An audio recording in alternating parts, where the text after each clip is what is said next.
This is Goldie Robinson. Thank you for being the first one in this morning. Morning thoughts, morning thoughts, morning thoughts. Shout out to the people going out to work this morning. Shout out to the people coming in from work this morning. Extra special big up shout out to the people who work multiple jobs. I have the utmost respect for you. Shout out to my entrepreneurs, my stay-at-home moms and pops, my retirees. Shout out to the drivers. Shout out to the Uber driver, Lyft driver, truck driver, taxi driver, food delivery drivers, round town and long distance truck drivers. Shout out to the crossing guards. Shout out to the school teachers. Shout out to law enforcement personnel, medical field personnel, military personnel. Whatever you do for a living, shout out to you. Shout out to the payroll attendees. This is your day. It's Friday. Shout out to whatever it is you do. Extra special big up shout out to the people who wish good for others, though, as much as you wish good for yourself.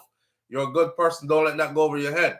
And on days like these, we say, it's the freaking weekend, baby. Ha ha. Clap it up. Clap it up. Clap it up.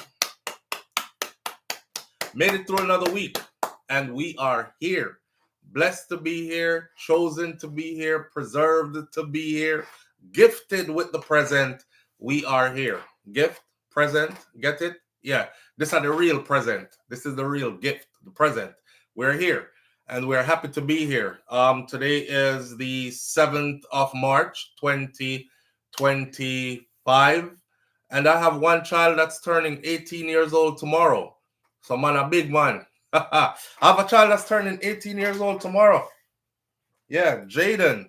A lot of you have watched Jay grow up, right? Jaden and Kosi. Well, Jay turns 18 years old tomorrow, my friend. 18 years old is the big number. That's the number where they say you are an adult, so to speak. So you can do things on your own now. You're old enough to go sign a military contract and go off to war to defend your country. You're old enough to make decisions on your own without your parents' consent. If police hold you and you're in a nothing, you don't get a may I call my mama call because you're a grown person. You're going to have to handle this on your own now. This is the age, 18. 18. So, yeah, celebrating life, man. Celebrating life, celebrating all my children are happy and healthy. And that's a good thing. That's something to really, really celebrate. You know, I don't know. I was stuck on one part of Instagram yesterday. For some reason, it kept feeding me these threads where people are mourning the loss of some young family member. One lady said, we took my nephew to the hospital 5 times. On the 5th time, we did not come back home with him. He was 13 years old. And he was complaining to his mom, her sister, about, Mom, I'm having a headache. I'm having a really bad headache. And they took him to the hospital. And each time they took him to the hospital, they told them that it was just a migraine all week. Monday, Tuesday, Wednesday, Thursday. It's just a migraine. It's just a migraine. The 5th day, he had a massive stroke at 13. Had a massive stroke. I'm telling you, we have a lot to be thankful for, man. If you wake up this morning, and I always say this, if you woke up this morning and your fingers work, your hands work, arms work, your legs work, your mouth work, your voice works, your eyesight works, your hearing works, your brain still calculates numbers and comes up with the right answers, you have a lot to be thankful for. Yes, a lot. So we start off giving thanks this morning. It's the freaking weekend, and let's get into it. I started off with a list of serious topics to talk about, and then I was like, I don't want to keep it so serious, you know? Like, even my icon, I've made an icon for this video this morning, and I just scrapped it at the last minute. It was an icon of China on this side, the U.S. on this side, 2 armies with Donald Trump in front of the U.S. Army and the Chinese leader in front of the Chinese army, and China's response to Donald Trump. I don't know if y'all heard China's response to Donald Trump recently, but China's response to Donald Trump is China responded yesterday by saying, we are ready for any war. I don't know if Donald Trump thought that China was going to be scared of him or he was going to have his way, like with the Ukrainian leader. China not taking no back talk. China not take no bad up, no nothing. China is like, we ready for whatever, ninja. It's whatever it is. It's whatever it is. Whatever it's gonna be, it's what it's gonna be. You want a tariff war, then tariff war it is. But check this out. We're ready for any kind of war. This is exactly what they said. So China warned that it is ready for any type of war with the US in an alarming escalation as President Trump's tariff war went into effect. If war is what the US wants, be it, this is their answer. This is what they said yesterday. They said if war is what the US wants, be it a tariff war, be it a trade war, or any other type of war, we are ready to fight till the end.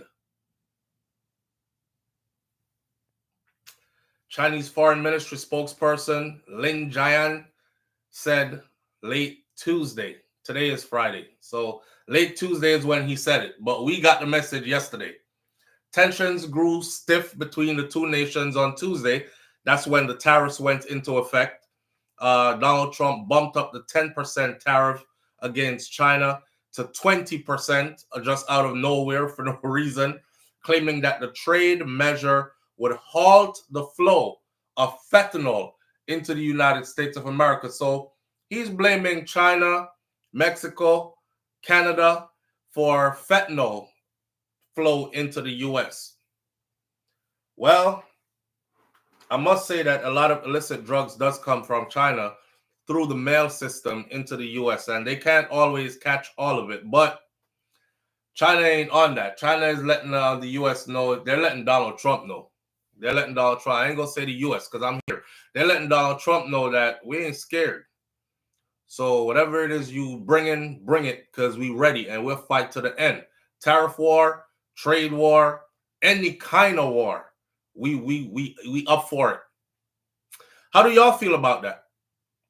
Do y'all think that the U.S. could stomach a war with China right now, like a real war, not a trade war, not a political war, but on the ground war, a boots on the ground war, airplanes flying in the air, bombing places war, nuclear weapons active war? Do you think the U.S. is ready for a war with China at this moment? I'm going to knock out my serious topics real quick and then get to the fun stuff. Yeah? No? You don't think so? I'm never one to downplay the U.S. military for the simple fact that I served in it and for the simple fact that I've seen it in action in war.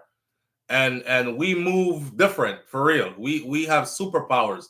However, I don't think this is what the U.S. wants right now. I think a war between the U.S. and China, a real war, not a tariff war, bullets flying, missiles, bombs, that kind of war, I think the U.S. would take. China would too. There would be heavy casualties on both sides. Millions of people would probably be wiped out on both sides. Kaz Robinson says, let Trump fight them on a one-on-one basis in a hand-to-hand combat.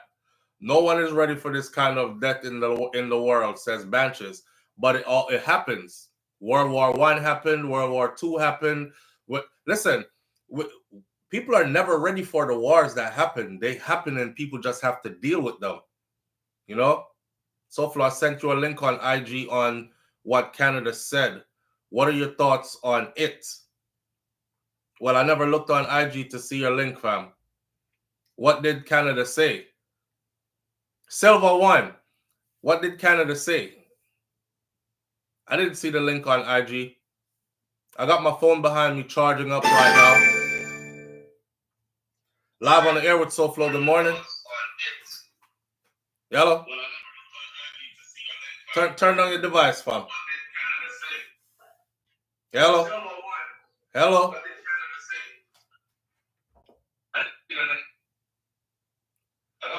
nobody got time for that. Let him go by himself. Okay, so whoever that was trying to call in, you got to turn down the device that you're listening to us on, because that's all I heard just now was me talking, and in a delayed fashion too. But yeah, turn your device down and call in and say what you got to say. He got growth spurs. They said basically the same thing China did. Live on the air with SouFLo. Good morning. Good morning, sir. How you? Oh, good morning, fam. How you doing? I'm doing okay. I've been watching for almost 5 years every morning. Okay, do you have us on speaker or Bluetooth? I got speakerphone. You gotta take us off of it. We can't hear you. Can you hear me now? So when you call in, you have to turn the device down you're listening to us on, and you have to take us off speaker or Bluetooth. And then we can hear you. I already got it off already. Okay. Okay, so I've been watching your show for 5 years. Oh, awesome. Yeah, I'm from Belize. Oh, big up Belize. Yeah, man. Yeah, big man. up Belize and my Belizean people. Tell Shiny need to get me down there though for a tour of Belize. Oh, I actually wanted to travel to Belize and do a travel vlog of Belize on my terms. Because I watched a vlog when you went to Jamaica. Mm-hmm. I watched the whole thing. And it was amazing, you and your wife and your families. Right. That was amazing. Yeah, we always go to Jamaica though. We need to find other places to go. Yeah. Well, maybe you might need to go to Belize. You know, it's just like Jamaica. Boy, well, you know. So what's going on? Yeah, okay. I want to say something about it with the deportation, right? Mm-hmm. In Florida, 'cause I live in Florida. And I've noticed there were the deported people. I'm not saying names, you know. But have you noticed there's a lot of Caucasian that come from Europe that live in America? Oh, we're about to talk about that. Though. Yeah, we're about to talk about that. Right now, we're talking about China and the U.S. Going to war. But we're about to talk about that in a minute, because the president just said yesterday that he is thinking about removing TPS, which is temporary protective status, for 240,000 Ukrainians. And the reaction from the crowd is very different from the others getting theirs removed. So you're on point. We're going to talk about that in a minute. Stay tuned. Okay, I'm gonna watch the show then. All right, I appreciate you. Yeah, man. Blessed the brethren. All right, my brethren. Bless up. Yeah, man. All right. Yeah, we're gonna talk about that in a minute. Hold on there. So yeah, I am so mad that my grandson impulsively enrolled. Sonia Brooks. He impulsively enrolled into the military. Don't be mad at him. Don't be mad at him. That's what he wants to do.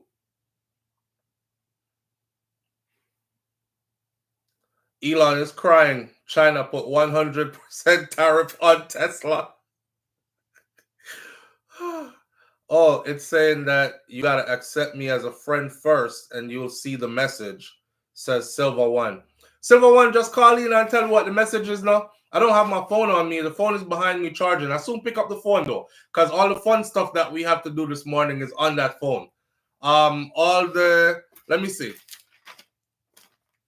Men makeover, a black woman that's mad at a white woman for wearing braids, and then the real Pretty Don has a message for the other Pretty Don, and these kind of things we're going to talk about. Alkaline new rules, venue revealed, and etc., etc. Jamaica to look to the Philippines, India, and Nigeria for doctors, because U.S. visa rules restrict Cuban doctors, etc. All those things we have left to talk about, it's on that phone. So I'll pick that phone up in a minute. But we're warm up and we're getting through this. So, it's saying that, okay, my stepdaughter is in basic training right now. Yes, Army, says Sonia Brooks. Sonia Brooks, what is he doing in the Army? Do you know what he picked up as like his job description, MOS? I'm curious. I just want to know. Do you know what he picked up? And Tuesday Jane says, my stepdaughter is in basic training right now. Tuesday Jane, do you know what she picked up? No? Morning, King Biggs. Big up yourself. Thank you for being here. All right, so my take on it is this. America, very powerful nation, military-wise. And everybody else in the world knows that. He picked up infantry. Infantry. He about to get his ass beat. I don't have any other way to say it to you. Sonia Brooks, he picked up infantry. He is about to get his ass beat, but it'll make him a man though, because after that, there's nothing you can really do to him that's really gonna hurt him. He's gonna be a different breed after that. But he's about to get his ass handed to him for like a good 2 years. He's gonna get his ass handed to him at basic training because their basic training is completely different from every other job or MOS in the military. And then when he gets to his unit, he's going to get his ass handed to him again for about a whole year. So he's in for it. He chose something. Tuesday Jane, don't know what your stepdaughter doing? Infantry. You got to respect a man who choose infantry. Yeah. He's going into the thick of it.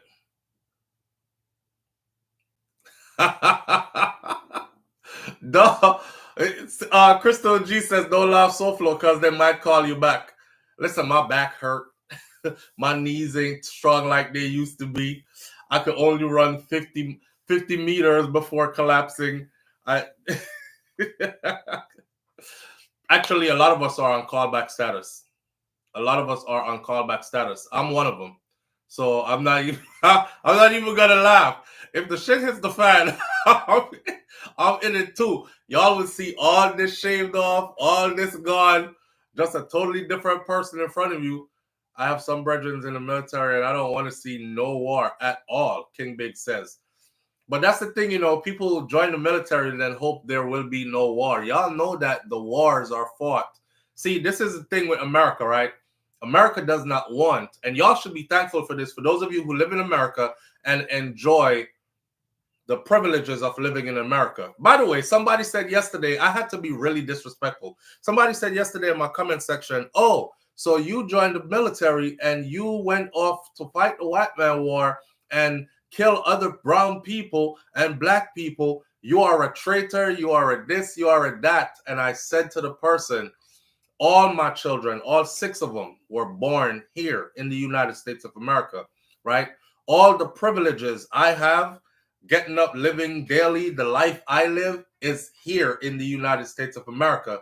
I fight to defend this and this life we live here in the United States of America. So my oath to the United States of America Constitution is against all enemies, foreign or domestic. Just don't be a friggin' enemy, because I have no problem doing it to you. That's it. Listen, I don't care what you want to call me. I don't care. Half of the people you're talking about that's from the other side of the world, they don't even look at my kind with respect and love and honor us or any loyalty to us anyways. So you're just using that for conversation's sake, right? Anyhow, back to this. He finished basic training, so he'll be off to his unit. They have the longest basic training ever, and their basic training is painful because it's all done in one place. And then he'll be off to his unit. Do you know where he's going to be stationed, Sonia? You join the military, military fights wars. The United States of America has a track record of keeping the war off of your front steps. That means you don't wake up in the morning to foreign soldiers walking down the streets that you live on. Listen, when you hear them say freedom isn't free, right? I've been in other people's country. I've been in the tank, in the Bradleys, rolling down people's streets. I'm in there with 2 fire teams. That when that ramp drop, we roll out and we secure buildings. We run up and kick off people's doors, run up in their houses. You live in the U.S. and you never had to experience any of that? Thank a soldier. Thank a vet. I'm telling you. So with that said, right? Live on the air with SouFLo. Good morning. Morning, brother. Morning, fam. What going? Yo, while you're on that military topic, I have a question. When you choose the job, right? If you do the test for them place you, right? Yeah, ASVAB. The ASVAB.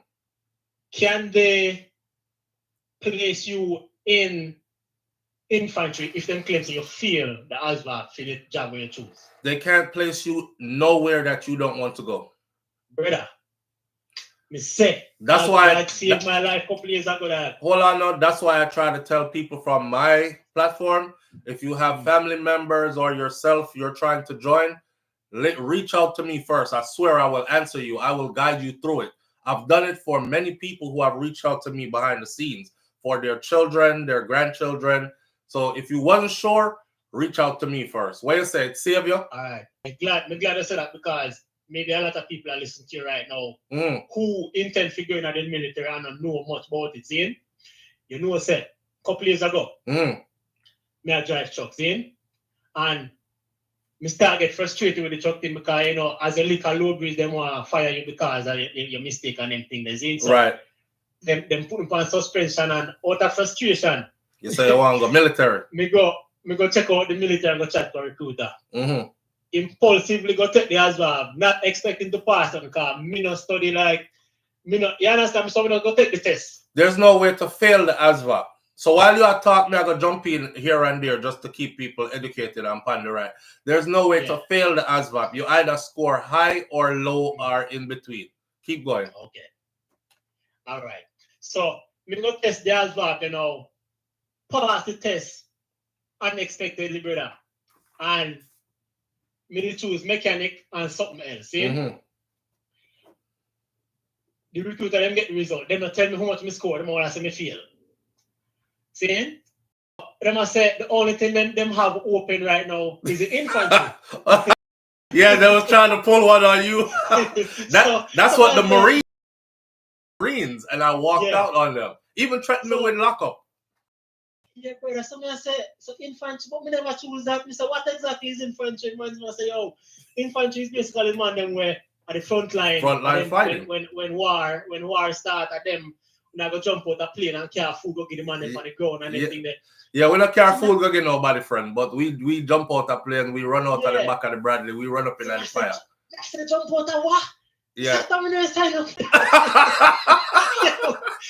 Yo, and then the man them start street the thing and say, yo, no worry about your score, man. Just know so you never pass the test for the mechanic or the other one we choose.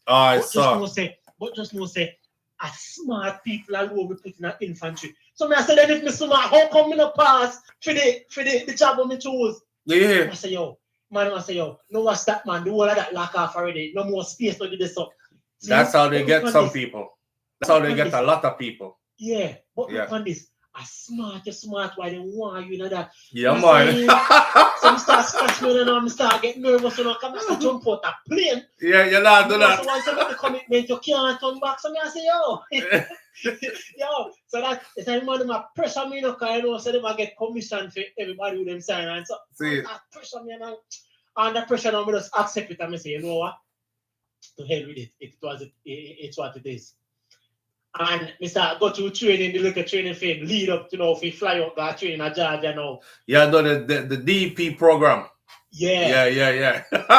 So then we start hear other people that talk about for them experience where them have other family members where you know them are telling them why man we gonna train and jump put a parachute, get hit up in a tree and dead and dead. So now we say yo, but by hearing that now, he start toughen up myself and now because I know say boy, me can't really turn back and now because me in it you know, you see? Yes, so you have to go now. So what happened why you never go?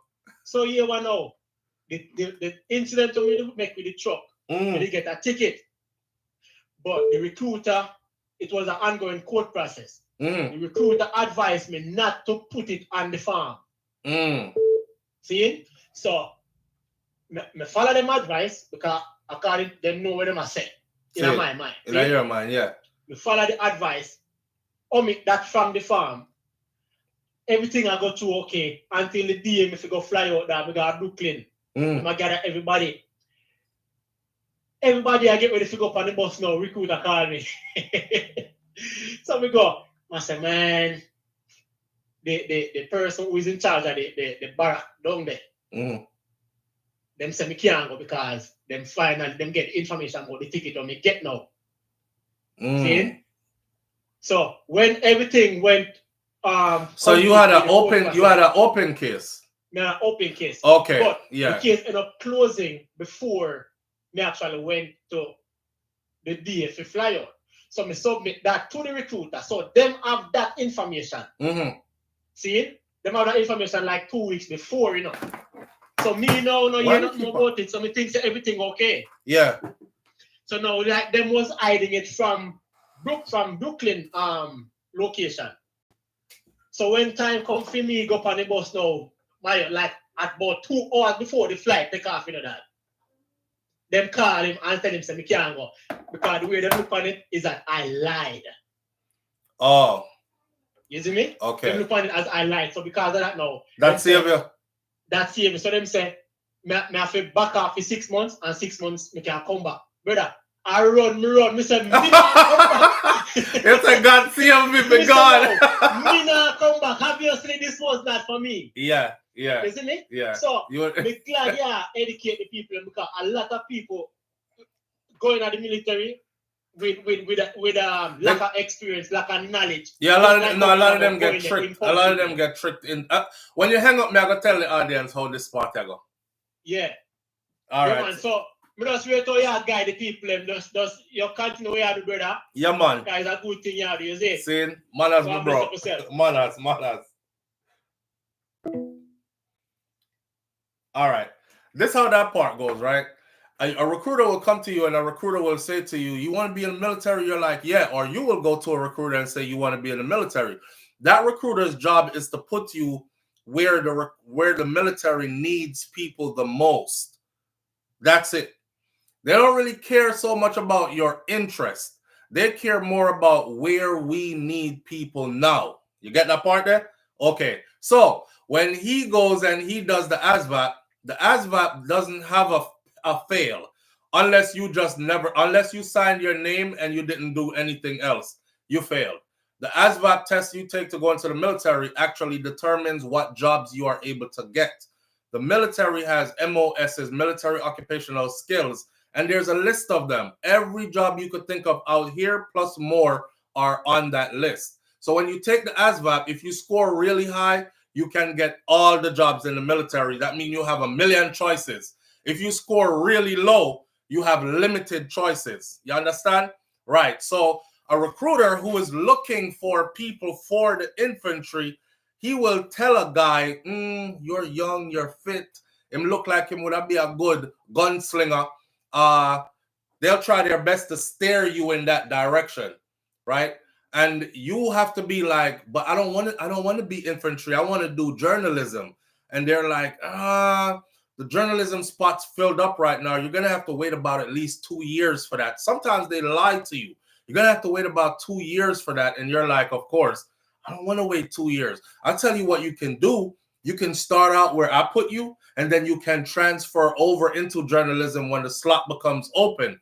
Don't buy that. Do not buy that. Unless that is given to you in writing, do not buy that. I can't tell y'all how many grown-ass men I saw crying. Literally crying tears. Listen, when we were done, right, with basic training, when your basic training is done, and you're getting ready to, this is when they have broken you from being a civilian, and you are fully brainwashed and ready to go to your unit now. When you're ready to go to your unit now, you go check your bank account. For those of us who got a bonus going in, you go check your bank account. You have these days on post where they allow you to go to the shopping center and whatnot. So you go see an ATM. You go check your bank account to see if, okay, I'm over there happy. I'm like, yes, my $30,000 hit my account, right? Somebody else is like, I got 60,000. You only got 30? My 60,000, hold on, let me check. And they check it. And they're like, my money is not in my account. My money is not in my account. I gotta call my bank. They call their bank. No money is coming. They go check back with the recruiters. Not the recruiter, because the recruiter is gone. You will never see this recruiter. You'll probably never see this recruiter again. They go check back with their drill sergeant. Hey, drill sergeant, I was told that I was gonna be getting a $60,000 sign-up bonus if I went infantry. Man, you're in, you done basic training, you're ready to go to your unit. $60,000 was promised to you. The first I witnessed this firsthand. The recruiters, the drill sergeant said, 60,000. That's a lot of money. Do you have your paperwork? They said, what paperwork? What paperwork, drill sergeant? Hey man, you're supposed to have a paperwork that says at the bottom of it, $60,000 to John Doe and nothing further. That's what it says at the bottom. It says $60,000 and nothing further. Mine said 30. Real life story. I got 30,000. Mine said 30,000 and nothing further. And I made sure I got mine in writing with them signing it and everything before I raised my hand talking about I swear to uphold the Constitution of the United States of America. A lot of people got rushed through and they're telling you, I got 40. How much you got? I got 35. How much you got? I got 20. How much you got? Y'all got a little bit of money. I got 60. I'm like, damn, how come I didn't get to 60? But when them go and check the ATM and they see nothing and come back and tell drill sergeants be laughing their asses off in front of your face. The drill sergeant is like, that's your first lesson that you've learned. In anything you do, make sure you get it in writing. If it's not in writing, it is not promised to you and they're not obligated to give you shite. There are other people in there. Oh, my first duty station is going to be Japan because I always wanted to see Japan. Next month, I say, I'm going to Hawaii because I always wanted to see Hawaii. Again, did you get it in writing? No, my recruiter said I was going to Hawaii.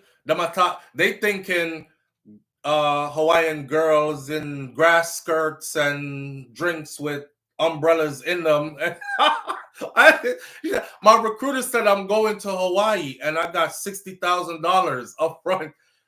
Pardon my language, but this is exactly what it said. Your recruiter fucked you, buddy. That's it. Move along. There's nothing else they can say to you or do to you. That's exactly how they say it to you. Your recruiter fucked you, buddy. Move along. First lesson learned. Everything in writing, signed, or you're not getting it. So I try to guide people in. What do you want to do? I tell people like this: if you're going to join the military, please join the military with something you love, absolutely love to do. Then people you see in there doing 20 years and they got to kick them out. Those people joined and they took on something they love to do. I didn't love to damn sling no friggin' guns. I didn't love to do stick lanes and military training, like infantry training. I got to love it because I didn't have a damn choice but to love it. But my first thing I wanted to do was journalism. And I went to the Marines first. And the Marines, because a Marine recruiter came to me, and the Marine recruiter was like, you want to go to the military? You got that look on you like you would make a good soldier. I said, damn, he must have picked me out of everybody. That means that my daddy was a soldier too. I told y'all this before. I said, it must run in my blood. They fill your head up with foolishness, right? So hear him now. You ready? I say, yeah, but you're for the Marines. And I want to go to the Army because my dad was in the Army. And he was like, Army? Army? You know what Army means? That's ain't ready for the Marines yet, son. That's what Army means. So you want to go to the real thing or you want to go to the play thing? Sergeant Fillmore. I want to use some foul words to Sergeant Fillmore. Sergeant Fillmore is probably retired by now, out, because this is Sergeant Fillmore tried to stiff me into the Marines. I said I want to do journalism. Sergeant Fillmore said, no problem. I'll get you in as a journalist. I joined the DEP program, started working out with them, going running, gym, everything. months before, right? Getting ready to deploy, getting ready to go to leave off to basic training. It came down to when he came to pick me up. This man came to pick me up. Boom, boom, boom, knocked my door. I said, I'm going. No, when he knocked my door, I had a chalice. And I was in there with the chalice, right? Because I wasn't sure if I wanted to go. So I was like, maybe if he see me smoking ganja, he'll say, we can't take you. So I knew he was coming and what time he was coming. You got to run up 4 flights of steps to get to my apartment, right? So I bust a chalice like this, right? I smoke up the whole. I can't smoke no chalice, you know. I had a chalice as a model, but me stuff it with ganja in the morning and light it up. Like my whole apartment was just smoky. I'm waiting for him to come. Come here, I say, I'm going to turn back if him see me, I do this. I open the door with the chalice in hand. So our filmer was like, what the fuck? You know I'm coming to get you, right? I got to take you to the MEPS, right? You got to swear in today. All along, I've been asking this man, are you sure I'm going? I'm going as a journalist, and he was telling me yes. Are you sure I'm getting a bonus? He was telling me yes. You're getting $10,000 bonus. I thought, yeah, I'll take the 10,000. I get journalism. Up to the last day, he's still telling me we'll get the paperwork, you'll sign it, and we'll put it in writing. Because I already got told, don't sign nothing don't go nowhere if it's not in writing. So when I realized he was dragging me on, right? So I'm trying to find a way to back out now. This man told me, put the chalice down, go clean up myself, get rid of the smoke, and let's head up to the MEPS anyways. My eyes are bloodshot red. This man take me to a store in Brooklyn, picks up 2 bottles of something that tastes like candle wax, and it's orange. It was like orange flavored candle wax, right? 2 big buck light, and he was like, I want you to chug these 2, like just drink them straight. And then he picked a gallon of water, and he told me drink as much of the gallon of water as I can. I'm heading to MEPS to go get piss tested. It wasn't to swear in, it was to go get piss tested and do my physical for MEPS. I'm up at MEPS. I piss. I'm saying to myself, I'm sure that piss is going to come out dirty because they're not going to take me, right? Then them have you in your butt that strip your clothes down. I'm in a room full with like 40 ninjas in there. Everybody in their underwears. Man, I said, damn, I lucky some wear clean drawers. You know, bend down on the floor. You got to duck walk in your drawers and all kind of stuff. We had duck walk on concrete floor in our drawers alone. Bag of man in our room and them thing there. All this time I'm trying to get away from this man. So eventually I built up the courage, right? And I said to him, I'm not going to the Marines. He was like, what? At first time I ever said this man gets serious upon me, you know. He was like, what? I said, I'm not going to the Marines. They intimidate you. I said it again. I said, I'm not going to the Marines. He said, you're in the DEP program. You're already signed up and ready to go. You can't back out. I signed my contract already. He said, you signed on that dotted line already. You can't back out. I said, the fuck I can't. I bet you whatever you're going to have to do to get me there, you're going to need the army, local police, all this, because I'm not going. He said, do you know that you could be imprisoned for this, right? Sergeant Fillmore, I hope you're listening. He said, do you know, this is how they intimidate you. You know you could be imprisoned for this, right? I said, okay, I'll go to prison, but I'm not going. With you, I'm not going to the... He said, why are you changing your mind at the last minute? I said, I told you I wanted journalism. You jerked me along the whole damn way, talking about you're going to get it in writing and I'm going to get it. Hear what this man tell me at last minute. When you get to your... when you get down range or when you get to where you're going, they'll take care of the paperwork there and you'll get what you want. I said, no, I want it here. I want it now. I don't believe that. So when I had to actually get a waiver, a clearance from the Marines in order to join the Army. I went and talked to an Army recruiter. Matter of fact, an Army recruiter came into the barbershop in Brooklyn, and the Army recruiter had on the blue cord, and he had on the jump boots. At the time, I didn't know what those were. I just thought, damn, he looked different, and he looked sharp as hell. And he looks different from all other soldiers. What the hell is that blue cord about? It just made the uniform look so different. And them boots. Not everybody wear those boots. So I asked him. And he said, oh, this? I'm a big dog. You don't have the balls to hang with the big dogs. Oh, that's all he had to say to me. You don't have the balls to hang with the big dogs. I said, I bet I do. I bet I do. Rope my ass in. So he roped me in right there, right? Gave me his card, told me come on down to his office. And I went down there at a different day and saw him again. And he, same thing again to everybody. Hey, Johnny, look, Sergeant Matt. We got one right here who thinks he got the balls to hang with the big dogs. He wants infantry. Hear me now. What is infantry? He said, I got a cool video to show you. And show me the video. The video had the ramp falling down at the back of the Bradley, soldiers running out, splitting up in teams, fire, their gun at the ready, beer movie stuff. People jumping out of airplanes and all that. Yeah, my ego in Naya TV, my ego in my head, talking about that, are you that dog, real gunman. Them boy, they were out there bust gun, them don't know nothing about gun. You are going to be gun specialist and professionalist. Go in there, tell them say that you want, you're going to be the baddest of the baddest when you're done. I say, I want that. Whatever that is, I want that.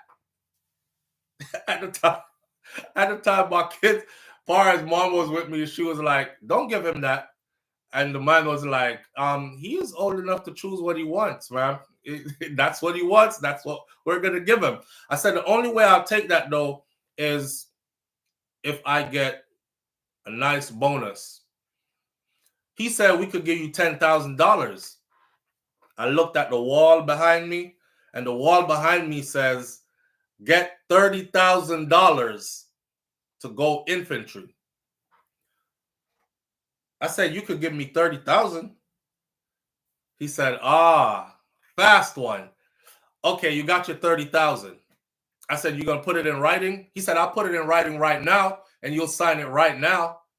I said, okay. He said, okay, give me a minute. I'll draw up your paperwork. Draw up my paperwork. I see at the bottom of it, it says $30,000 promise to my full name right here, and it should be deposited on this particular day into my account, and nothing further follows. Sign right here. I signed on the dotted line. Next thing we know, off to the Army, infantry. So forget my journalism. I'm now going infantry. I'm now going infantry. I would have went journalism if the Marines had given me what I asked for, but he tried to do some deceptive stuff where I wouldn't get a bonus and I wouldn't get what I wanted. And being in the Army, I got to see a lot of people come in that didn't get their bonus they were promised, didn't get their duty station they were promised, didn't get nothing they were promised, and they cry. They break down and cry. Because guess what? You can't just get up and walk away now. Now you're stuck in a 4-year contract, straight off the back, 8-year contract that however long your contract is that you signed up for, you can't just get up and walk away. I've seen people, I'm done with this shit, I'm leaving. And they're like, yeah, you won't even be able to flip burgers at Burger King after this. A dishonorable discharge is not going to look good on your record. And from that, people stay and they hurt and they suffer and they cry just to finish out a contract. So for those of you who ever think about going in, make sure that whatever it is that you desire is given to you in writing. Once it's in writing, then you can suffer through whatever else. And I advise you to choose what it is that you absolutely love to do. I can't tell you how many times. I remember one time, right? I was in a crazy infantry unit, okay? These motherfuckers get up in the morning and say, we running 18 miles today because we 118 infantry. Take your car and go drive 18 miles. Please, set your odometer and drive 18 miles. and see how far 18 miles is to do on foot with 60 pounds on your back, with all your damn equipment. 18 miles for no reason. Snow on the ground up to your knees. I'm going one of those mornings, I'm cursing every curse word in the book. I'm vexed. I'm saying, man, this is some shit. Why they got us doing this? I'm cursing. A van comes rolling by. The van that came rolling by was the food truck. Big ass food truck. A 10-ton military vehicle food truck. Just cutting through the snow. My homeboy is a chef. He is in the food truck. They used to have us out in the field 30 days in the field. You got a real plate of food once per week. All other days, you ate out of a bag called MRE. Anyways, I looked up. I saw Sergeant Britt. I said, Sergeant Britt, this some bullshit, bro. And you up there in the truck all comfortable. I could feel the heat from the heater blowing in the van that he was in. Sergeant Britt said, he said, yo, Matt, remember this, right? Remember, we all signed up for what we're doing. I signed up to be in the kitchen, and you signed up to be in the field. So please make sure when you sign up, it's something you love. Live on the air with SouFLo. Good morning. Yo, fam, you call 100 times and then you sound like this. Oh, I told you this one.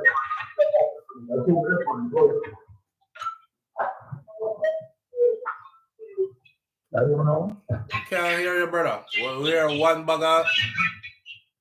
Nah.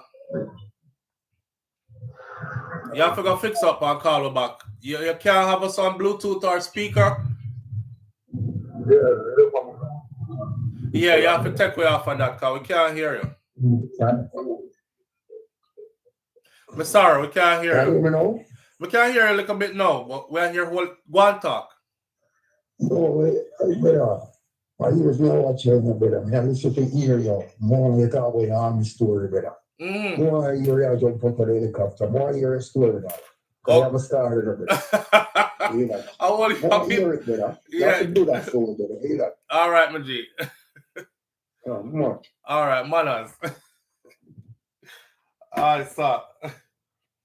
Yeah, we're not going to tell too much of them the story this morning. Oh, because you didn't call FaceTime. We just see you. All right, we're not going to tell too much of them the story this morning. I'm just letting y'all know that for the person who just said your grandson went infantry, he is in for a rough ride. Anybody who does infantry, any man who says he wears the blue cord, just know he is from a whole different breed because they don't, it's no joke around thing in there. No joke around thing is in there. I can't even explain to you as a civilian how serious it gets. Live fire exercises, and you could die training, okay? Before you even get to combat, you could die training. But what I do say is it is done with such precision that I'm proud every time just to be a part of it and just to speak of it. You know, like nothing slips. There's no room for an excuse. There's no room for an error. I think that's one of the things too that probably makes it hard for others to be like around me, because no room for error. Civilians are used to error. Oh, I'm sorry. Or I'm just oversleep. Or I forgot. Or I didn't see it. Or it wasn't. No room for error at all. You really get built into a machine. So big up to him. He's going to be all right, though.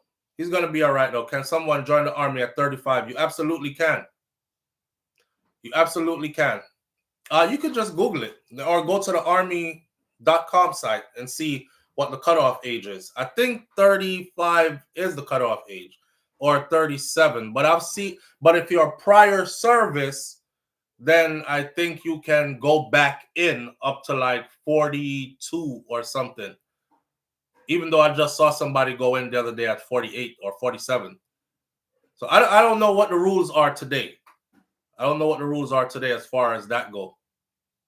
They make exceptions too, Tuesday, Jane. Absolutely. Some people can always go back in, depending on your level of skills and what it is they're looking for at that time. Say, for instance, you're probably from a special group, right? And you're trained in certain things that are very limited, then you can probably go back in at any given time if they need that type of help or support. My nephew went infantry and returned last month at SouFLo. I told him I would get in touch with you to give him advice after he told me what he did at 4:30 a.m. He went infantry and returned last month. What that mean? Like he went to basic training, he came back from basic training last month. Remind me of how you were when you came back. Yeah. Where did he come back from though? Please hit the thumbs up. Oh, he went to Syria. Okay. Is action in Syria? I don't know if there's any action in Syria. Okay, so when we're as infantry soldiers, when we're not doing fighting, we're doing peacekeeping. That's another thing. So it depends on what mission you went on, right?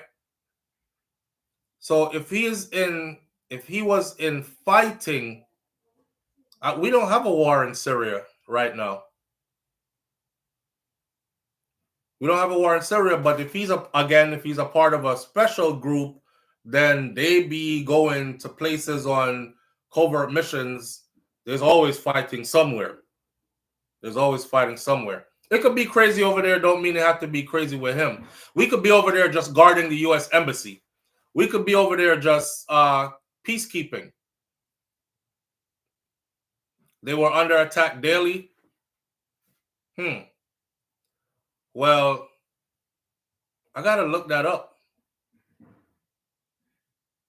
I have to look that up. I don't know if any war going on in Syria that has us over there fighting. But I don't know your nephew. I don't know what group he belongs to. I don't, and because, like I said, there's war somewhere all the time. He told you too much. Here, Crystal G, but he told you too much. People always think Crystal G, stop. I'm sure whatever he's not supposed to tell, she don't know.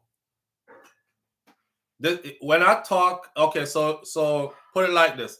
When you hear me talk and I stutter a lot is because I'm editing as I'm going. Because there are things that you're not supposed to say to a civilian population, or you're not supposed to tell anybody else. There are just some things that I would never tell. There are some things that I would definitely never tell. You just got to take that to the grave with you. So, and I'm sure it's the same for him.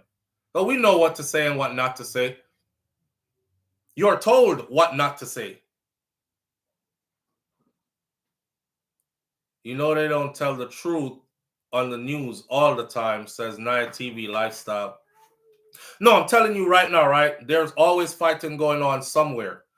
When you hear them say that your freedom is not free, I'm telling everybody that lives in the United States of America firsthand that your freedom truly isn't free. And because you as a civilian don't see a big war being published on Fox News or CNN or MSNBC or whatever, and everybody is like, oh, we're at war right now with Iraq, or we're at war in Afghanistan, or if you don't see it, you don't think it's happening. I'm telling you that it's always happening. It's always happening. There are special trained groups that are always going somewhere, doing something somewhere to keep that hostile stuff over there, where it's at there, so it don't end up at your doorstep. And back to what I was saying when I lost my train of thought earlier, I know what it feels like to wake up in the morning and see strange soldiers at your door. Strange soldiers that are not the military people from your country walking down your streets, looking at your women, your daughters, your wife, bad facing your brothers and your father, running up in your house and zip tying your daddy and your uncles and your brother, throw a hood over their head and take them somewhere you don't know where they're going. You don't have to experience that because of how the U.S. military operates. We fight people in their place, not here. We don't wait for them to come here and attack us and then we do the fighting here, because civilian population, y'all see what happened in I don't even like calling these people's names, but y'all seen when one set of people was bombing out the other set of people the other day and they couldn't even hardly defend themselves? Right. It looks like that a lot of the times. So imagine somebody doing that to the U.S. on U.S. soil. Think about how much casualty we would have. You wake up in the morning, the first thing you do in the morning, you look for your car keys. And then you're like, I got to go to work. I'm going to make my cup of coffee. I'm going to jump on it. I got to take I-95, go south, get off 4 exits, go down this street, go around here, and I'm at my job. Imagine not being able to do that. Imagine you wake up and I-95 is completely destroyed. Imagine you wake up, your school buildings are destroyed, your local hospitals are destroyed, everybody is in your neighborhood looking out their window like this, running and screaming if they're in the streets, people telling them, get your ass in the house, get inside. You don't have to go through any of that, but it's real. It's super real. I think Americans are so spoiled. Americans are so spoiled, they don't even know how spoiled they are. This is why when Americans go to other countries, one of the things you will hear them describe an American as is arrogant, entitled, like these kinds, spoiled even. They don't even know how spoiled they are. They don't even know how spoiled they are. Other countries have to worry about stuff like that. You don't. You don't. Somebody said, oh, all great empires fall, and the United States of America will fall soon too. And my answer to that was, I'm not saying it can't happen. But remember, I told you this. Before that day happens, it'll be the bloodiest shit you ever seen in history. Before that day happens, America is stronger than it's ever been in any part of its history.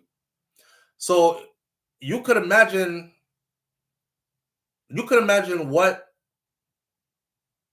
firepower, if you will, we hold right now, or what weapons we hold right now that could be used at our defense right now. If all this is unleashed, there will be nations that are wiped off the map, like completely wiped off the map. There will be countries that no longer exist before this would go down. So y'all can keep talking about, your America will fall. It's going to fall one day. I'm not saying, I mean, anything is possible in life. But I guarantee you this, it's not going to be no easy fall. And a lot of people are going with it. I don't see it happening, though. I've been hearing that since I was a kid, too. All empires fall. None last forever. The United States is no different. It's going to fall, too. All I've seen the United States do is get stronger and stronger and stronger and stronger and stronger and stronger. And some people are like, yeah, because y'all are bullies. And they'll tell you straight up. Listen, I served with some guys, right? There was one time they were having this, it's a conference, and they were having this discussion about how we do things. And I remember when our leaders got up and said, fuck it. Yeah, that's who we are. We're bullies. If we see your shit and we want it, we come take it. Fuck it. And let's not beat around the bush. Let's not act like that's not what we do. That's what the fuck we do. We do. Okay? So if we can't take it, we'll share it with you, he said. And if you don't want to share it with us and we need it, well, fuck it, we'll just take it. And that's what we do. Now listen. You might sit there from a whatever perspective and be like, oh my God, that is so wrong. And that is so horrible. But you're here and you benefit from that. You benefit from that. The world is not as pretty as you think it is. And the way how things are done, in order for certain people to live above certain means, it requires for others to live below certain means, if you know what I mean. The quicker you accept that, is the better off stuff will be for you. I know a lot of people want to be in this kumbaya world where poverty does not exist anymore because everybody who has a lot will share with everybody else around. And sicknesses will go away because every scientist will get together and find the cure for X, Y, and Z. And we're going to live till we're 190 years old. And, you know, there'll be water and food in abundance everywhere for everybody. And everybody is going to be at peace. And that's a fantasy. That's a fantasy. That ain't the world you live in.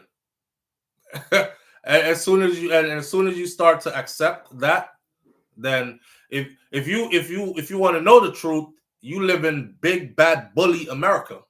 Say it like that. I live in big bad bully America.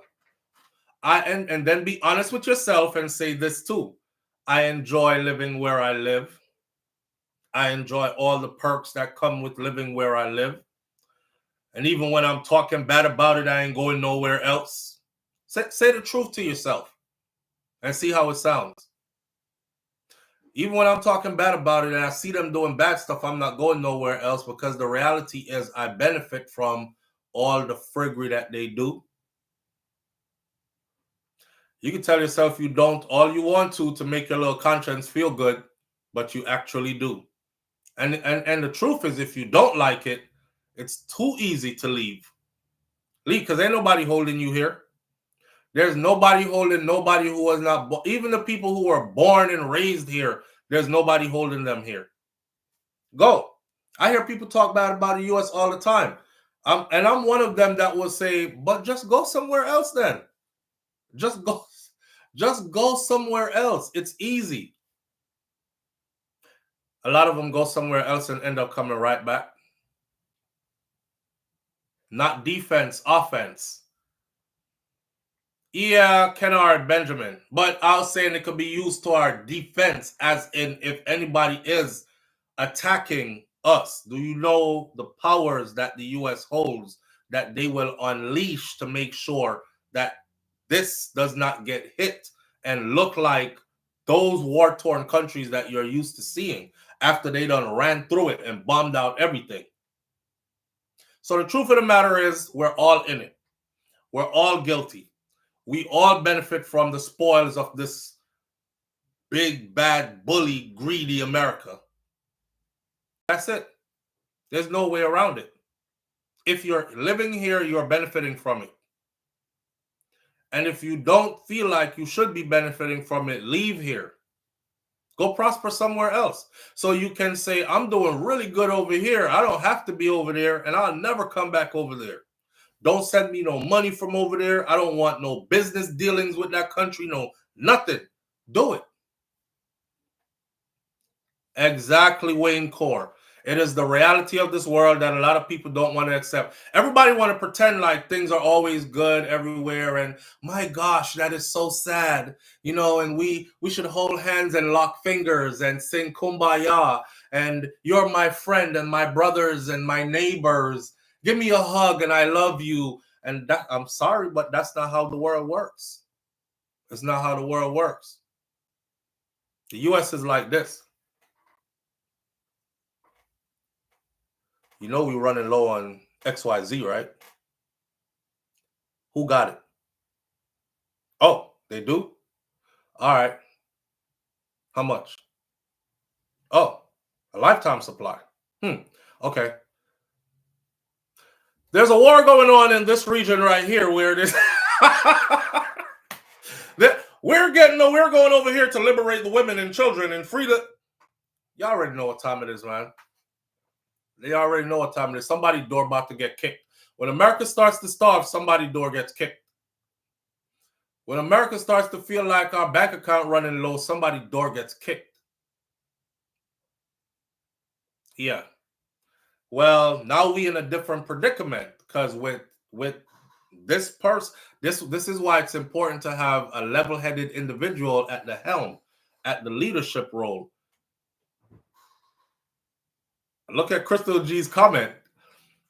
With this man in power right here, and you poking, you got to remember this, right? There's a fight for world dominance that's going on. I don't know if y'all know that or not. There's a fight for world dominance that's going on. I remember watching the documentary where the Chinese leader was speaking, and he said, in time to come, we will surpass the white man in every way possible. The interviewer that was doing the interview asked him, what about the Asians? He said, not the Asians. He said, what about the black man? He said, Africa? He said, the interviewer said, yes, Africa. He laughed. And he was like, they're not even at the table. I can't tell you how little I felt watching that.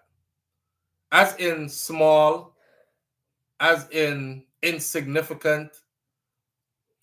This man said they are fighting for world dominance and they will surpass, because he said that is our real competition, and we will surpass them in every way possible soon. They asked about the black man, and he said Africa.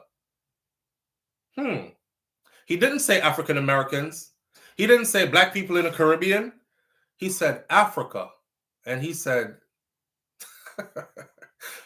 they're not even at the table. The reporter said, so they're not even a threat. And he goes, no. Now, if you think about this, right? Who owns most of the resources in Africa? So Africa is a powerful continent that has enough to feed the entire world and itself. Who owns all the resources on that continent? Majority of resources in Africa owned by who? So when the man says to you, and then now if you go to China and you look at China, Chinese people own all of China's shit. Nobody outside of them owns theirs. They own theirs, plus they own other people's in their country. And they're heavily invested in America. I can't tell you how many things I pick up on a daily basis in the US that says made in China, made in China, made in China, phone, made in China, car parts, made in China, dishes in the kitchen, made in China, glass, I need a glass of water, made in China, my book bag I put up, made in China, my bed I'm about to sleep on, made in China. You see what I'm saying? The man said, we're not, black people are not even, the black man is not even at the table. In this fight for world dominance, they're not even at the table. China don't stick out them chests like arrogant America, but they have been strategizing for decades, and their plan is all roads lead to Beijing. Bingo, there you have it, RR123. They're doing it. They're doing it. The fight for world dominance is definitely on. And this is why I say, listen, this would be a war between the two most powerful countries in the world. But all weapons would come out. And all places would feel it. Because you don't know where the war would be. You're thinking mainland China versus mainland America. What you're not paying attention to is China has resources all around the world in different places. Why do you think China been investing in all these different places strongly throughout the whole Caribbean? The Caribbean is right there, right next to the United States of America. Why do you think the Americans have been? Pay attention, okay? The war ain't going to be, oh, it's America fighting China directly, one-on-one, a lot of other people would be involved and would suffer from this. Why do you think Jamaica is so valuable? Open waters and right in America backyard. There you have it, RR123. Long time. Long time. Look at RR123's comment. Jamaica is strategically one of them. That's placed, since we had Jamaican first, that's placed right there. Strategically. One of them. China is super heavily invested in Jamaica. You think if it hits the fan tomorrow, they won't be fighting from out of Jamaica? You think, and here's a strategy of war. I don't have to catch you. It's the same thing we say in Jamaica, can't catch Quack or catch him shot. I don't have to catch you. I'll blow up all your interests. I know you heavily invested in Jamaica. Boom! Little ass Jamaica out the water. I know you heavily invested in, name another one. Boom! Out the water. Start hitting all your interests. It would be an ugly war. So my question of the morning was, do you think that the U.S. is ready for a war with China? My personal answer to that is no. China ain't ready for a war. China ain't ready for a war with the U.S. either. And the U.S. ain't ready for one with China either. Live on the air with SouFLo. Good morning. Jesus, good morning. Morning, family. What going? So a while ago, I heard that boom in Jamaica gone, I'm frightened up. But that's true. That's true. Sure. That's true. I'm not telling us that when I was in, there was a glass case that had one day I'm just looking at the glass case and it had been there for years and I hadn't paid attention to it because we gather in the same spot every morning. And one morning I'm just looking at the glass case. In that glass case they have laid out like sand, it's called a sand table, laid out of all the countries that the US could take over in a 24-hour period. Lock it down, take it over completely. And I'm looking through the glass case. I said, damn, they could take over Haiti in 24 hours. They could take over Cuba in 24 hours. If they wanted to, they could take over. Boom, Jamaica was right there. And then I remember telling Jamaicans that I said the U.S. military could completely lock down Jamaica, take it over in 24 hours flat. And I'm hear Jamaicans are telling me about more one go. I show you there for hey boy, you think so them the mount wait no here some of them not the mount of gun when they down here, you must feel like you must feel like they don't understand the levels of me I talk about. That's why understand. Yeah. Don't take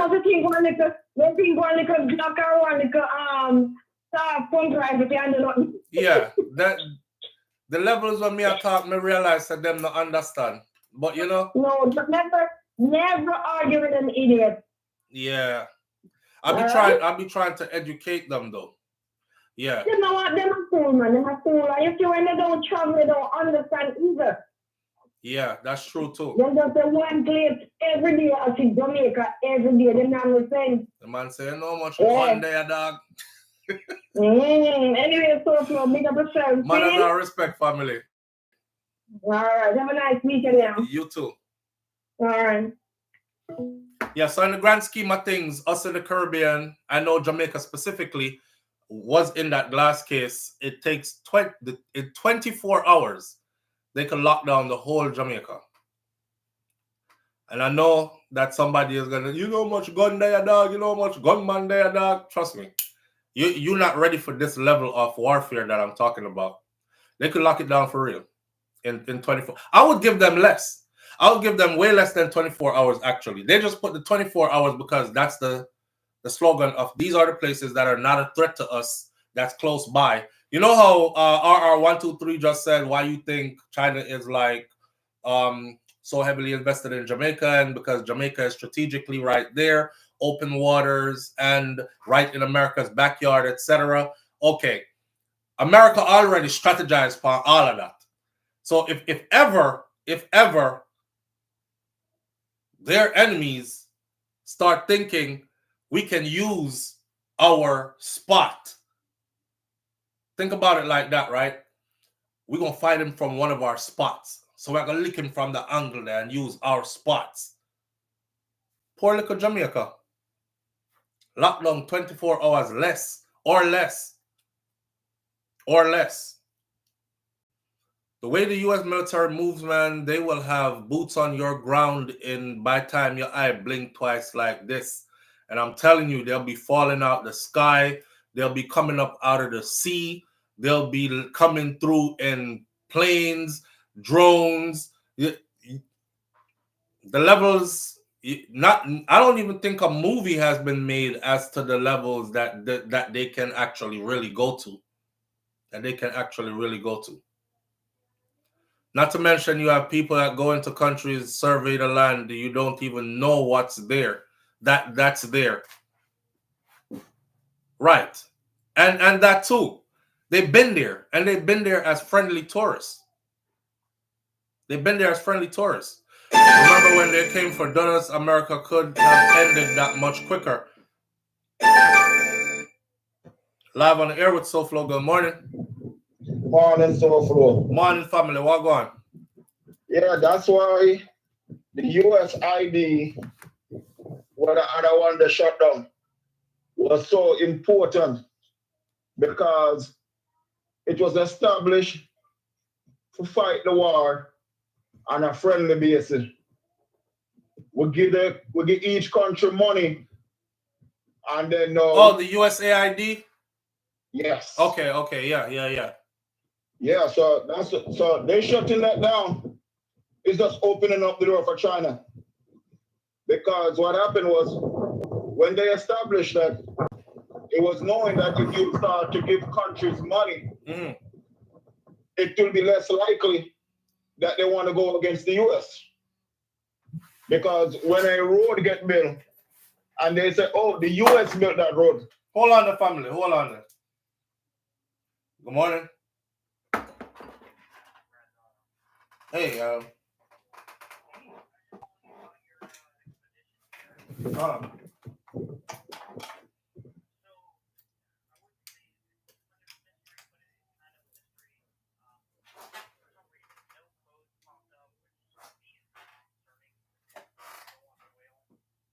right.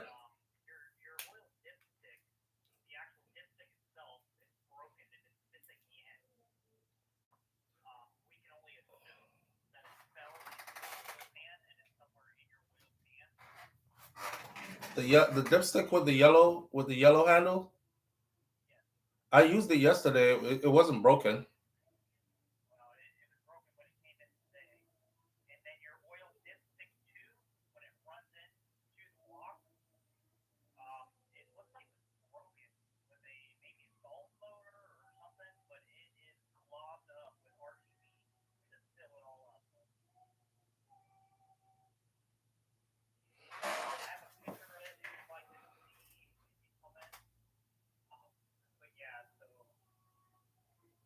Okay, so what can be done about that?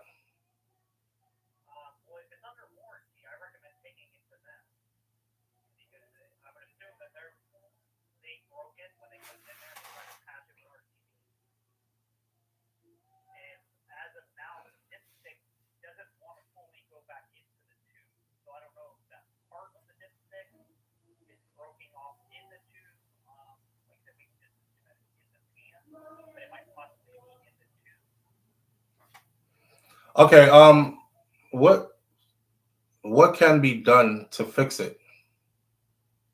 Because I saw it yesterday. I checked the oil yesterday with the dipstick, and it was hard getting it out and putting it back in, but I did get it out and I did put it back in, the whole dipstick. So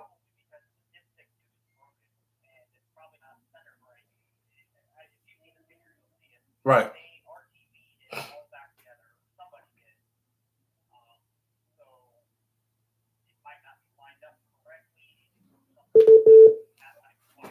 Okay, so what is the fix on that?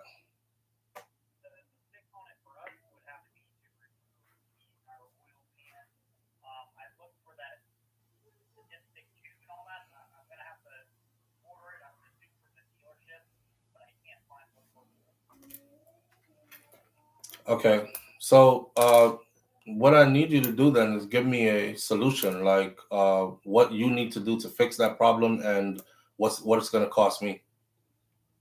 Okay, I can get you that price. I was just calling you right now because I know you just have the work done and it's under warranty. So, but whatever we do, most likely won't be able to get fixed today because I can't find that part. Okay. Okay, but I will get in here and I will get you a quote on removing the oil pan.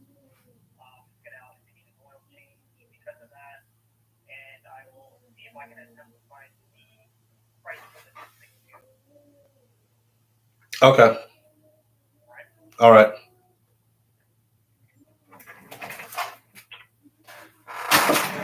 My apologies.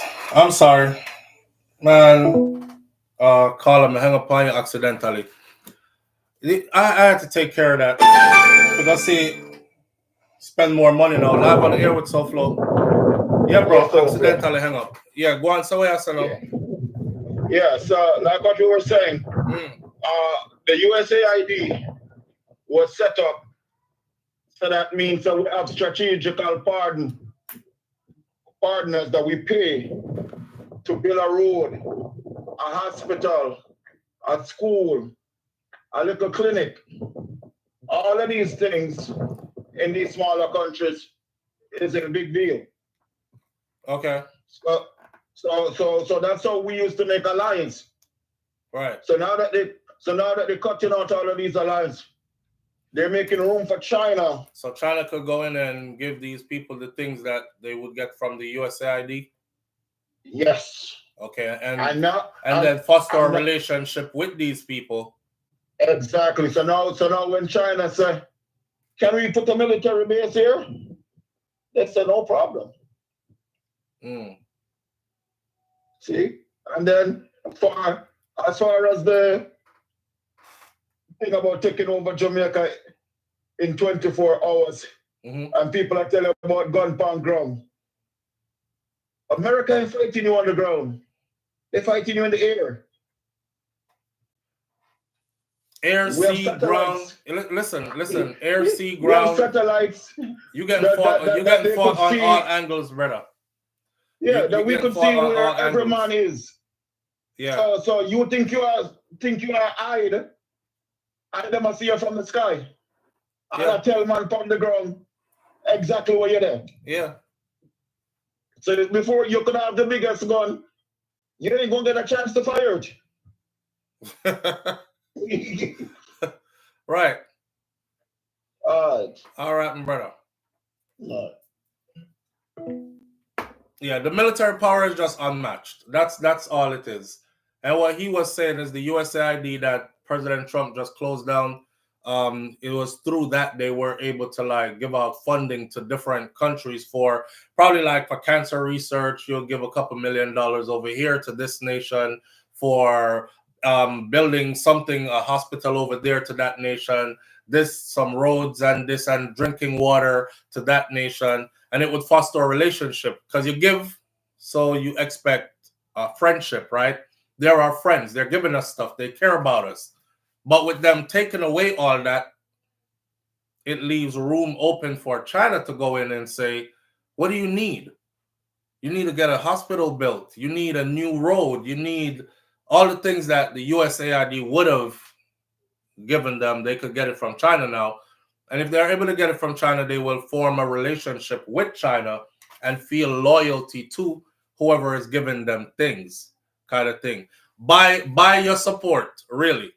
RR123 says people don't understand political Jamaica, America, Putin, Sega because Mr. Manley damaged 60-40 for backside. Oh, demanded. Yes, Mr. Manley demanded 60-40 deal on the backside. Backside was friends with Castro and he told them he is our closest neighbor, etc., etc. Right. how can a war be on a friendly basis? I don't know. Believe it or not, it took less than 24 hours to take Dudus. And it wasn't the Americans that came in to take Dudus. Dudus was taken by U.S. by Jamaica forces.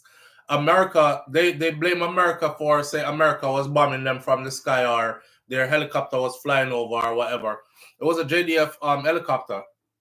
If America came in for one person, that would have been an easy extraction. You know, hear me I talk? I know some of you don't understand. Back to what I said earlier, there are special groups that do covert operations all the time. If you watch the movie called, I try to relate to y'all without telling you too much. If you watch the movie called Black Hawk Down, watch Black Hawk Down. You will know that there are special groups that go in and do stuff all the time to different places and so on and so forth. Right? Right. It's JDF and JCF. That wasn't America. If America was coming for Dudus, then would I get him like pinpoint quick in and out. And there would have been casualties along the way, because you got to remember this. American military personnel, when they come for a target, say they're coming for a target in Jamaica, they owe no loyalty to you, a civilian who is firing weapons at them. You just casualty of war, extra on the side, hindering a mission, easily neutralize that threat and get to the target and get up out of there. So they could have done that easily. And not for nothing, but if they were going to come in to get a person like Dudus, they would have done it in the thick of the night. They would have done it in nighttime. Don't ask me how I know, or don't ask me why, but it would have been done at nighttime, pitch black nighttime. Your whole grid would have been cut, so you wouldn't have no electricity, and they would have done that at nighttime, and you would have been in and out of there. So none of them do that.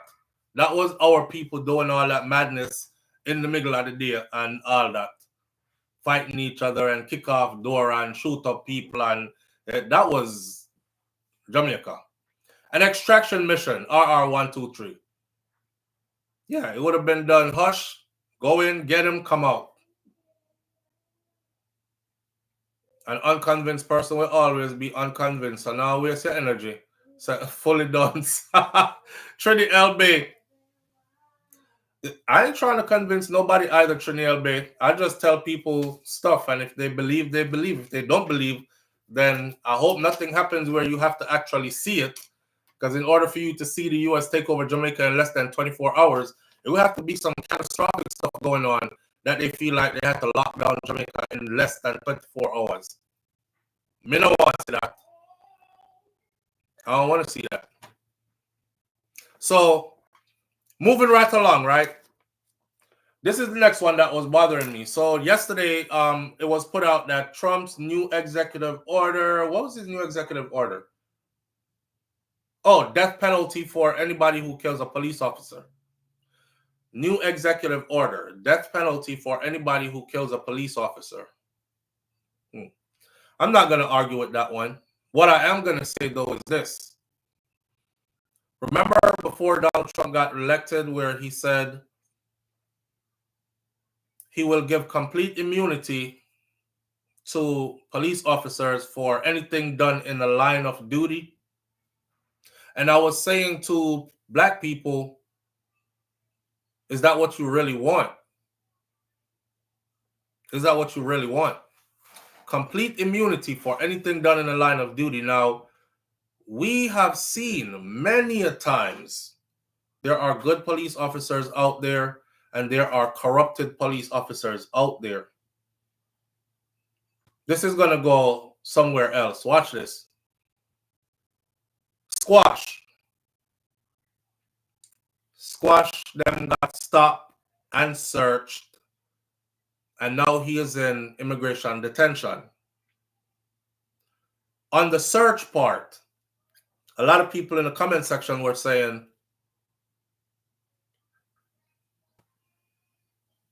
him is an idiot.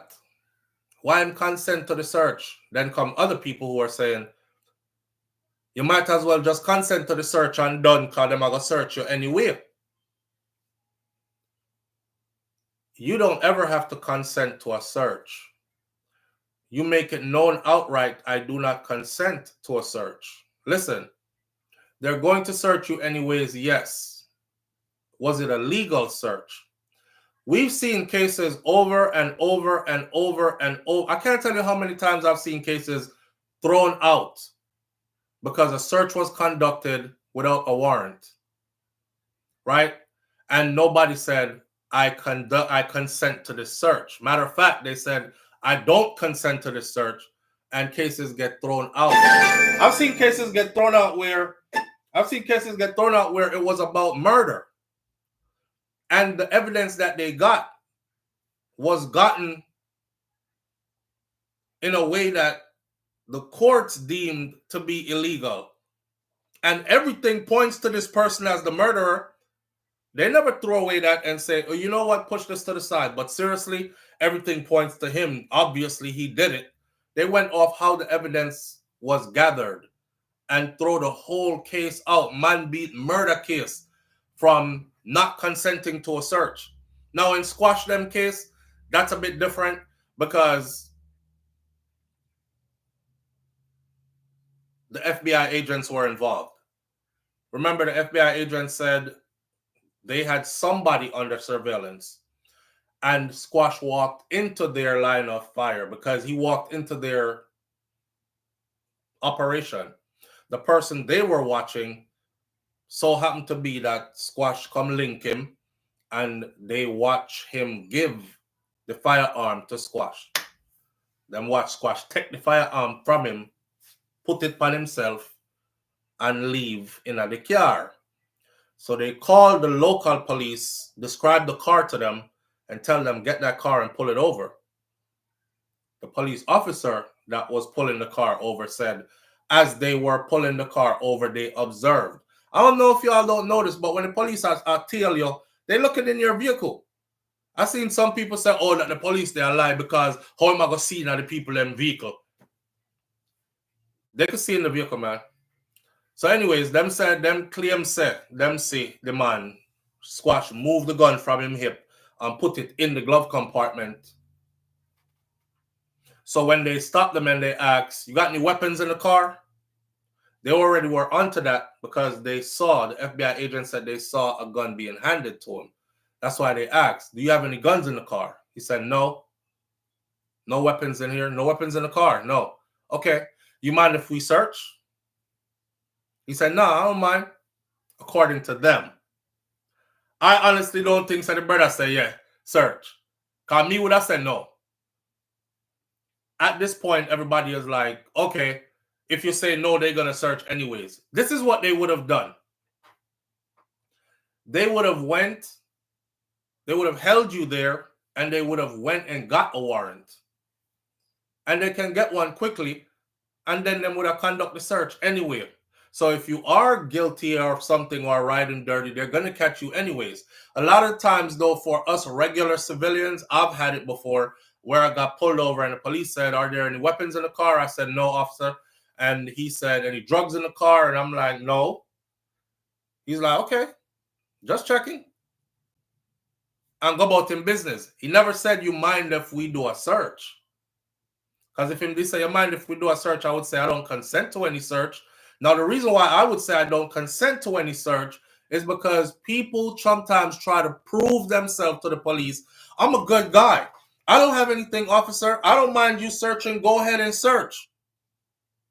And then there was a camera that caught police officer putting an 8-ball of coke under the driver's seat and then pulling it back out and going, aha! We got something here, guys. If you never consented to that search, you wouldn't have had a chance to plant that in your vehicle. Now you could go to court, even if it was yours, and say, he could have planted that there. That's why that's in line. You can ask any attorney this. You have the right to say you do not consent to a search. Make them work. if they are highly suspicious of you and they have intelligence that you have something in the car, of course they might hold you there for. I've seen them hold people on the side of the road forever. Just to, may I drive about my business, may I drive come back when the business done, them still dead. They waiting on a warrant. And when the warrant comes and the dogs come, it's a wrap. Because if you're guilty, you're going down, right? Oh, you're a smart one, so he knows the law. Okay, we won't do a illegal search today, Johnny. But what we're going to do is we're going to go radio over to so-and-so and get a warrant. We'll hold him here in the meantime. But he never consented to a search. So you don't have to consent to a search. Squash case now, them was cooked. Because them already have the 3-letter people, them already see that and then tell local police, pull the vehicle. We sure it's in there. And they pulled the vehicle and it was in there. The part about consenting to the search, though, that's going to be your word against theirs in a court. I would also say this. I don't want to discuss Squash case in detail, but somebody said to me yesterday, you don't know America's law because he's going to have to fight the gun charges first, and then after that, the immigration charges. Then if they want to deport him, you don't understand that we're living in a different time. That's what's going on with you. The fact that Squash was released from state, county, city over to immigration holding, that more than likely says he has a high probability of being deported. That's why I said, did you watch my video from a few days ago when Donald Trump said he gave them the right to expedite some people's deportation process? This is a perfect example of one of them.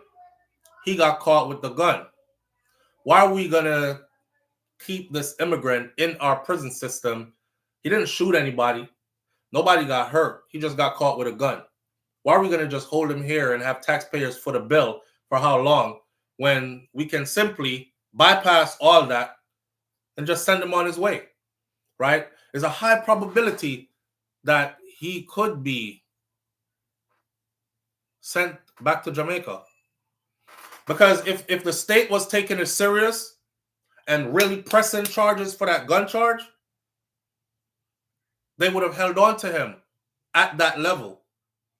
You don't get caught with a switch and just get let go. That's what a lot of people not catching this, right? You don't get caught with a Glock with a switch and just get let go on bail. And immigration don't just come pick you up. State would hold you first. Why would they give you to immigration and then have you fight their case from over there when they already had you over here? Not saying that you can't fight a criminal case from immigration holding. You can. However, it is virtually like it's one of the things they don't normally do. Okay? If the state already has you and the state says, "No, we holding him on this. He's going to be held accountable for this." They're not releasing you to immigration yet. And immigration can't just come take anybody from state. They have to release them to them. So while all of us were like, damn, get catch with a Glock with a switch and get let go. That's probably because his deportation process is being expedited. The state and immigration already spoke. And they already said, check this out. We caught him with it. It's on record. We're not even going to waste our time pursuing this, fighting through all this. He didn't kill anybody. He just got it on him. It's a federal charge. It could be up to like 10 years in prison. Let's not waste our time. The guy doesn't even have papers to be here. He has a case before the courts. Let's go ahead and expedite that case and get him up out of here, get the courts off the books, clear up the backlog so we could deal with more cases. That's exactly what it looks like is happening now. I'm not guaranteeing you that he's going to be deported. I'm just telling you that it looks very much like that is what is happening. We will see, though. And for the people them who love, yeah, man, me tell you something, calm down. Because like I said yesterday, you don't have any strength for this fight. Neither do I. Me and you can't pull no strings one way or another. We have to just watch it unfold. But I'm telling you how the process works. Because somebody take it upon themselves to tell me, say, me don't know nothing. So I have to prove to you that I know something. I do a whole lot of reading, and I read from credible sources, right? Before I even spoke to you this morning, I was up reading through immigration rule books just to make sure I'm on the right. Can someone fight a criminal case from immigration holding, etc., etc.? Look up everything when I think about, jot my notes down, pen and paper, and then come talk to you. They don't normally fight a case from this one.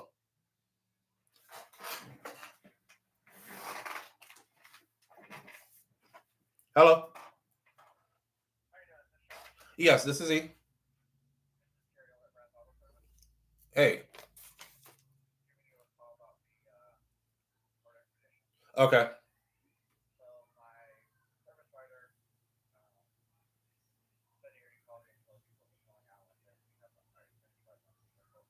Correct.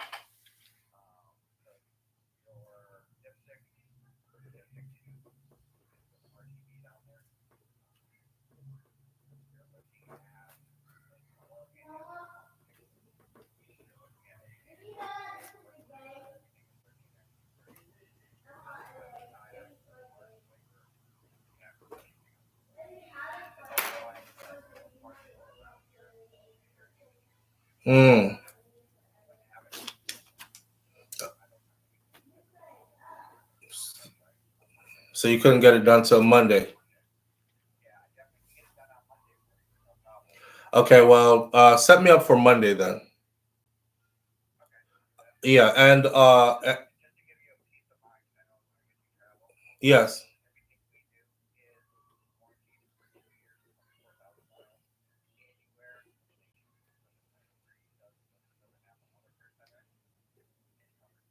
Okay. What was that? That might be what was making that rattling sound.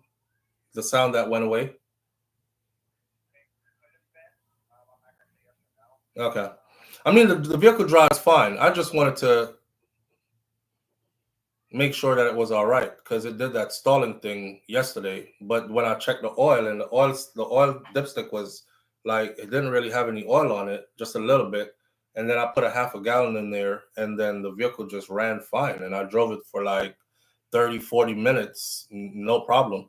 Ran like new.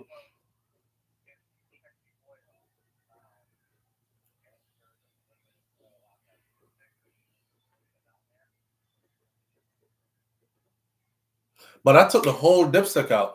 I took the whole dipstick out multiple times.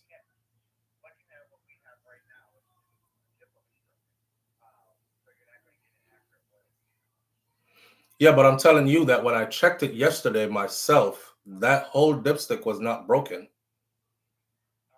The tip of the whole dipstick came out multiple times.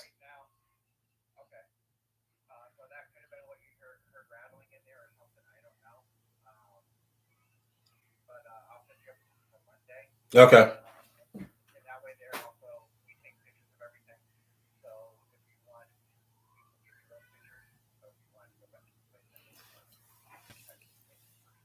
All right. All right, man. So, but I can come pick it up though, right?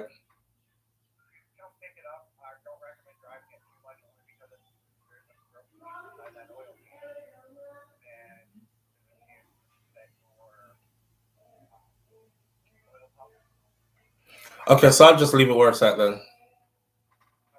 All right. Yeah, all righty.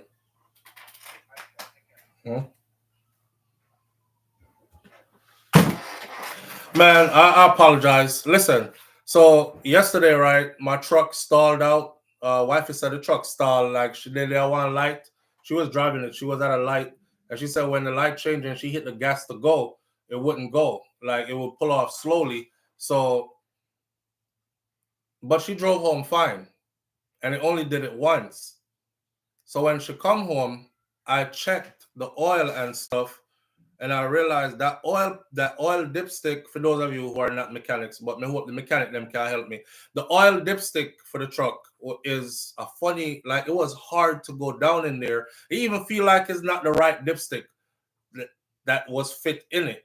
And the edge of the dipstick was bent. So I used a hammer, straightened out the edge of the dipstick, checked the oil. There was almost no oil in the truck. I don't know how, because we just had work done on the truck.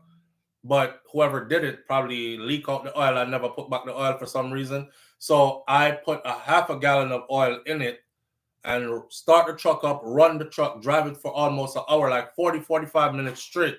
No problem. The truck run fine. I dropped it off to this mechanic yesterday evening so I could be the first one in line to get looked at today because I just like my vehicle run good. Here what the man tell me now, sir.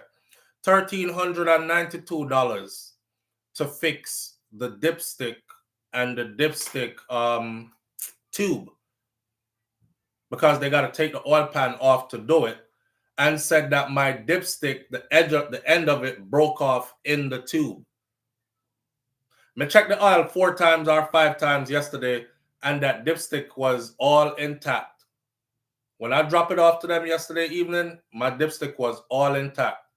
At them that I do something with the dipstick and broke, you know. At them broke the dipstick. So now in order for me to fix that, $1,392. Right.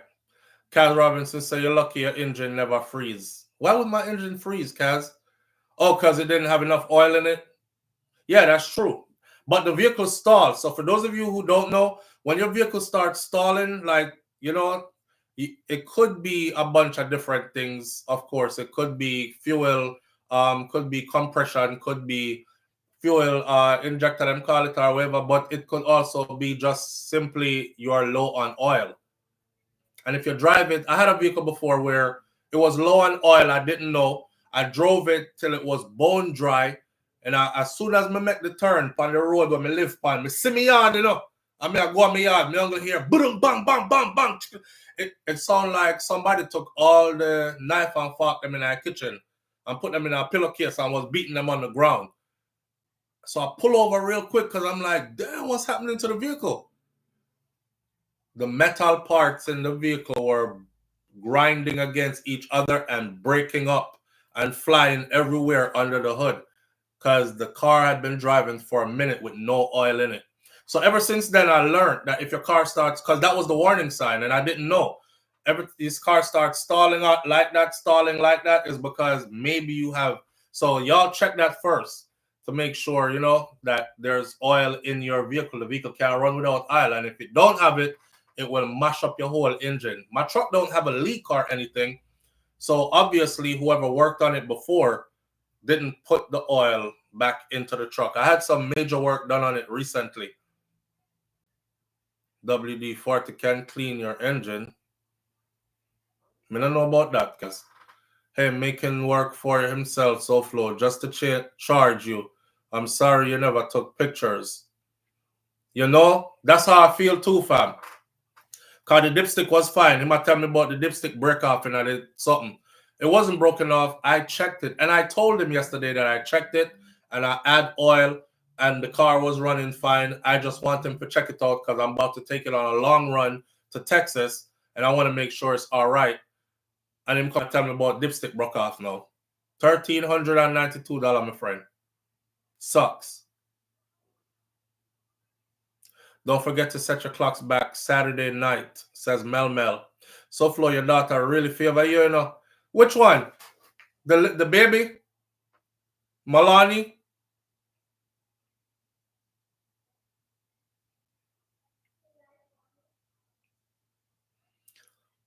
Silver one.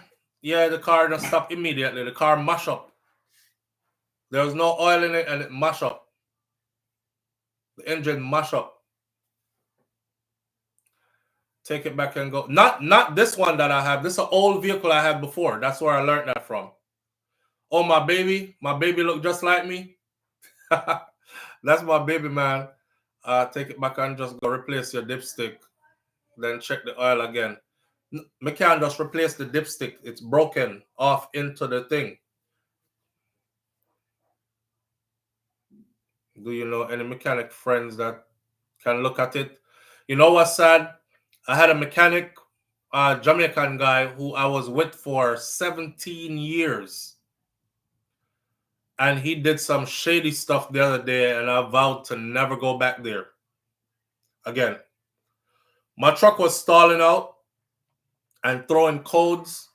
And every time my car go give him, this man tell me, say, I know nothing serious this one. Let me put my machine on it and tell you what the code is. Then put the machine on it and then him use the machine and turn off the code. So me I drive, go far and stuff with my vehicle. My vehicle, I'll be doing like 60 miles per hour and the vehicle just suddenly drop down to like 40 miles per hour. I didn't know that this is called protection mode or limp mode. The vehicle kept dropping into limp mode to protect your engine. So me I gas the vehicle, you know, me I pump gas till it start drive back fast again. And it would drop down again into like 40 from 60. I bring it back to him again. I said, look, the same light came on. And me I do 40 just now, it dropped down in a 60 and it keep doing it. Him said, really? Man, put my machine on it and see what I go on. Man, put the machine on the thing, turn off the light. You should be good to go, man. I know nothing we're going to leave you nowhere. The rotted vehicle, even on the highway, coming in from Atlanta. I did a drive out to Atlanta real quick, turn around, trip on me. I come back. The vehicle start drive about 10 miles per hour.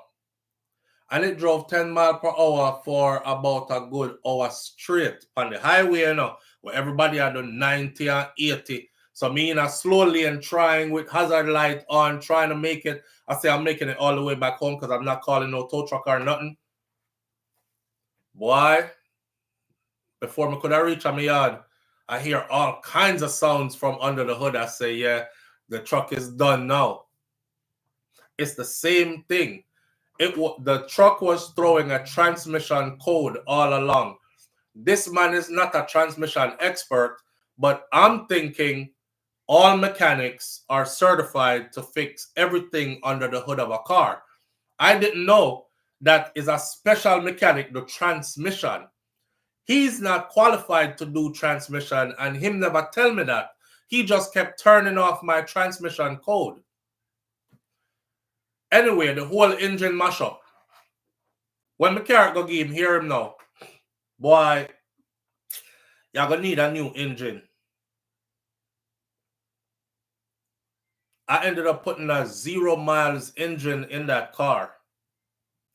I put a 0 mile engine in that truck, right? Get a brand new engine put in there. Drive it away from his business place, and as soon as I got down the road, same codes came on again. Truck did the same thing again. So I turn around and drive it, go back. I say, yo, I just put in a new engine to do the same thing. Really? God no. Let me put my machine on it again. I get tired of that. Let me put my machine on it again stuff. One day I went there, he wasn't there, which was the following day after this. And next man did that. The man said, yeah, wait upon Dennis. I said, yeah, man, I wait upon him. He said, what happened to your truck? I said, boy, I told him what it was doing. He said, turn it on, let me see. The guy said, but Dennis no fix transmission. I said, he don't fix transmission? He said, no, man, him not do transmission. Anytime anybody carry them truck come, vehicle come, him outsource it and carry it, go get somebody with fix transmission and then bring it back. I said, wow. Really? Him say, yeah. An older Jamaican guy. I said, all right. Him say, yeah, man, me used to work here, you know. So me know. I just true, me retired now. Me not do them thing no more, you know. Me hang around and just watch the work. Cause me love the mechanic stuff, you know. But him not fix transmission. Me is a transmission man. That me used to do, yeah, so. So I said, not every mechanic fixes transmissions. He said, no, man. You have to go out and transmission shop to fix transmission. Engine and transmission are two different something. My engine, big truck engine, is in front of the transmission. This man put in more, take out the big engine, old engine, show me the engine, you see it mash up, put in one new engine in front of the transmission. So now it's still throwing a transmission code, which it was throwing from before the truck even mash up. I said, damn, you do me like this? So you put in the engine and it still did not throw the transmission code all along. Hear him. Was it throwing the code all along? I have to go look in my machine to see what code it last throw. I said, oh, so that's what you're going to try to do now? Now you're going to try and say, it never did a throw the code there before. You was a wicked man. You know what? No big deal. Anyhow, long story short, I had them have to take out the new engine where him just put in to get to the transmission, take out the whole transmission. It cost me an extra $3,000 to have work done on that transmission, put the transmission back in, put the engine back in where him just put in. So I said, you know what? I will never go to his shop again. After being with you for 17 years, you couldn't just tell me, say, boy, it's a transmission code your vehicle are throwing up. And when it go down in a deep down in that mode there, protective mode or limp mode it's called, which I learned, that's it trying to protect your vehicle. You couldn't just tell me that. But he figured me I gonna need transmission work, but him not do transmission work, so somebody else is gonna get all that money, right? So let's wait till it frig up, so me have to do engine work, cause there's some my money there. I say, you a foul ass person, boy. I'm good. I ain't never coming back here. So I'm never going back there. Star K, big up yourself. I appreciate you greatly. Star K says, morning, SouFlo. Just wanted to share this. I bought 2 cartel tickets for $675 each in section F5, row 5. Check back later in the night, and they were worth $1,000 and $1,100. Much love and blessings. Starkey, big up yourself, and you got your tickets too. That's what's up. Check back in at the night, then worth $1,000 and $1,100. Damn it, man. But you got your tickets. Naya TV says, exactly. The Buffalo Soldier says, for some reason, many mechanics start off decently and then they just get greedy. I've had it happen to some of my promising mechanics. Awful. And then it make you feel like, you could have had a lifetime customer, but you're going to try to pull that on somebody who's been with you for 17 years. This guy has worked on all my vehicles for 17 years. And you couldn't tell me that? So I went and I asked, right? I said, is there a special code that a mechanic would recognize that this is not an engine problem, this is a transmission problem? I went to a transmission shop down the street to go ask that. Here what the transmission guy tell me, sir. I don't really know. Not really. Because him and this guy are friends. And when this guy get transmission work, that's who he gives it to. You know how I find out? I drove up there one day, right? Because I thought, first of all, I took the car to Auto Parts. Auto Parts does AutoZone. AutoZone does a free diagnostic. So AutoZone give me the free diagnostic. I said, this is a transmission code. So I say, you know what? I now go over Dennis' place to them. I go down at a transmission place. So I went to the transmission place. I said, yo, I got this readout, and it says it's this code, and this code is a transmission code. The guy said, 35 or something. Yeah, that's a transmission code. He looked at my car, set up an appointment for him to look on the vehicle. Why, when I'm getting ready to leave, I run into the other guy at his place. And the way the man look upon me, him look upon me like, where you do down here, so? Like you give them people my work. kind of thing. So I drive by him and I say, what go on? Him say, nothing. I say, all right. Him say, where you there? So I say, boy, I come look, have the man check my transmission. I go AutoZone, them give me a readout, says transmission code. So I come a transmission specialist. Him say, oh, okay, all right. And you know when you can sense the vibe? I do promotions, right? So I have my flyers and stuff at his business. One big stack of flyer, you know. Every time I go in there, the stack of flyer not really going anywhere. I could tell somebody took one or two, but it's there. You see that day that when him see me at that place there, I went into his business the next day. All my flyers gone. So the man go in and business, take out me. These my flyers. Them flyer. He went in his business, took out my thick stack of flyers, and dashed them away. So me already know say some kind of animosity kind of feeling did there. But you know, I tried to ignore it, and I went back and I was like, yo, them can't fix the vehicle. I know if anybody can fix it, are you. The man kept on charging me $300 there. Then me have to come back again, him charge more money. 2 days later, me come back again, him charge more money. So me I said, this I get to be too much now. Finally, I took the car to a transmission shop in Orlando, like an hour, 45 minutes away from where I live. Because I couldn't get it fixed in my own town. Because this guy is well known in the town. And the only transmission place called Transmasters in town, the transmission guy looked upon me and tell me, me put my keys on the table and with the paperwork. The man pushed the keys and the paperwork across the table back to me. I said to him, Dennis just worked on my truck and it's still giving the same problems. And push back the keys. Soon as I said the man's name, and pushed back the keys and the paperwork to me and said, this is a conflict of interest thing for me, and I'm not going to work on your truck. I said, you're a transmission expert. My vehicle has a transmission issue. You find the issue, you fix it, and I pay as a customer. He says, nah, me and Dennis go way back, and he shoot me a lot of work. I don't want to damage that relationship. I said, wow. This the same guy I know when I asked. I said, do vehicles throw a certain code that would tell you if it's a transmission issue versus if it's an engine issue? But from him look on the paper, and the paper says the man name at the top, because all his papers has like his business heading. He was like, not really.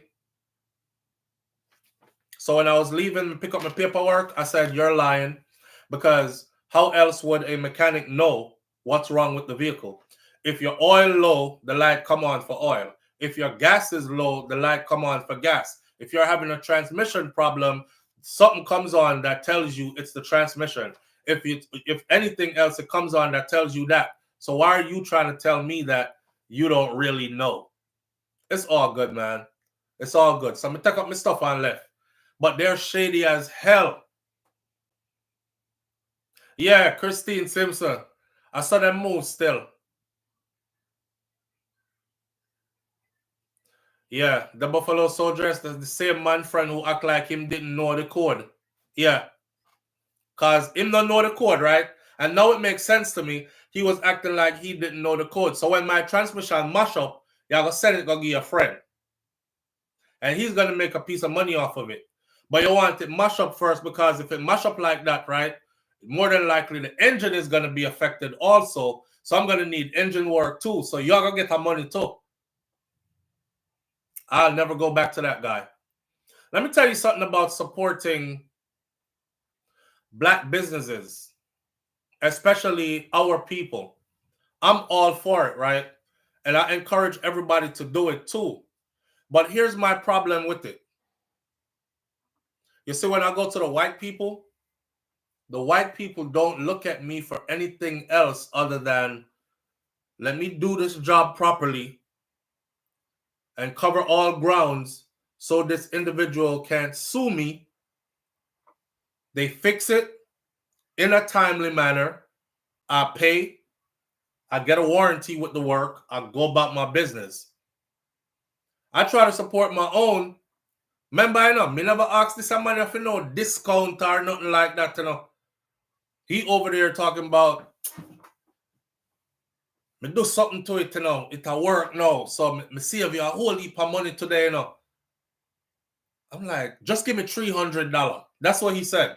The last time I saw him, he was like, me do something to it, you know. It'll work now. Just give me $300.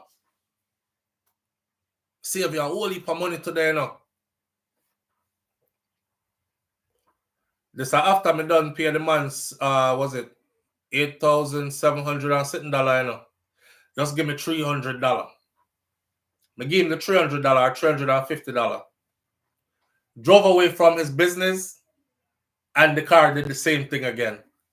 So that's how I ended up all the way like 45 minutes to an hour away from where I live, dealing with some white folks.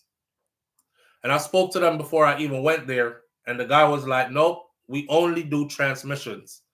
That is our specialty. I looked up their ratings. Their ratings are pretty high.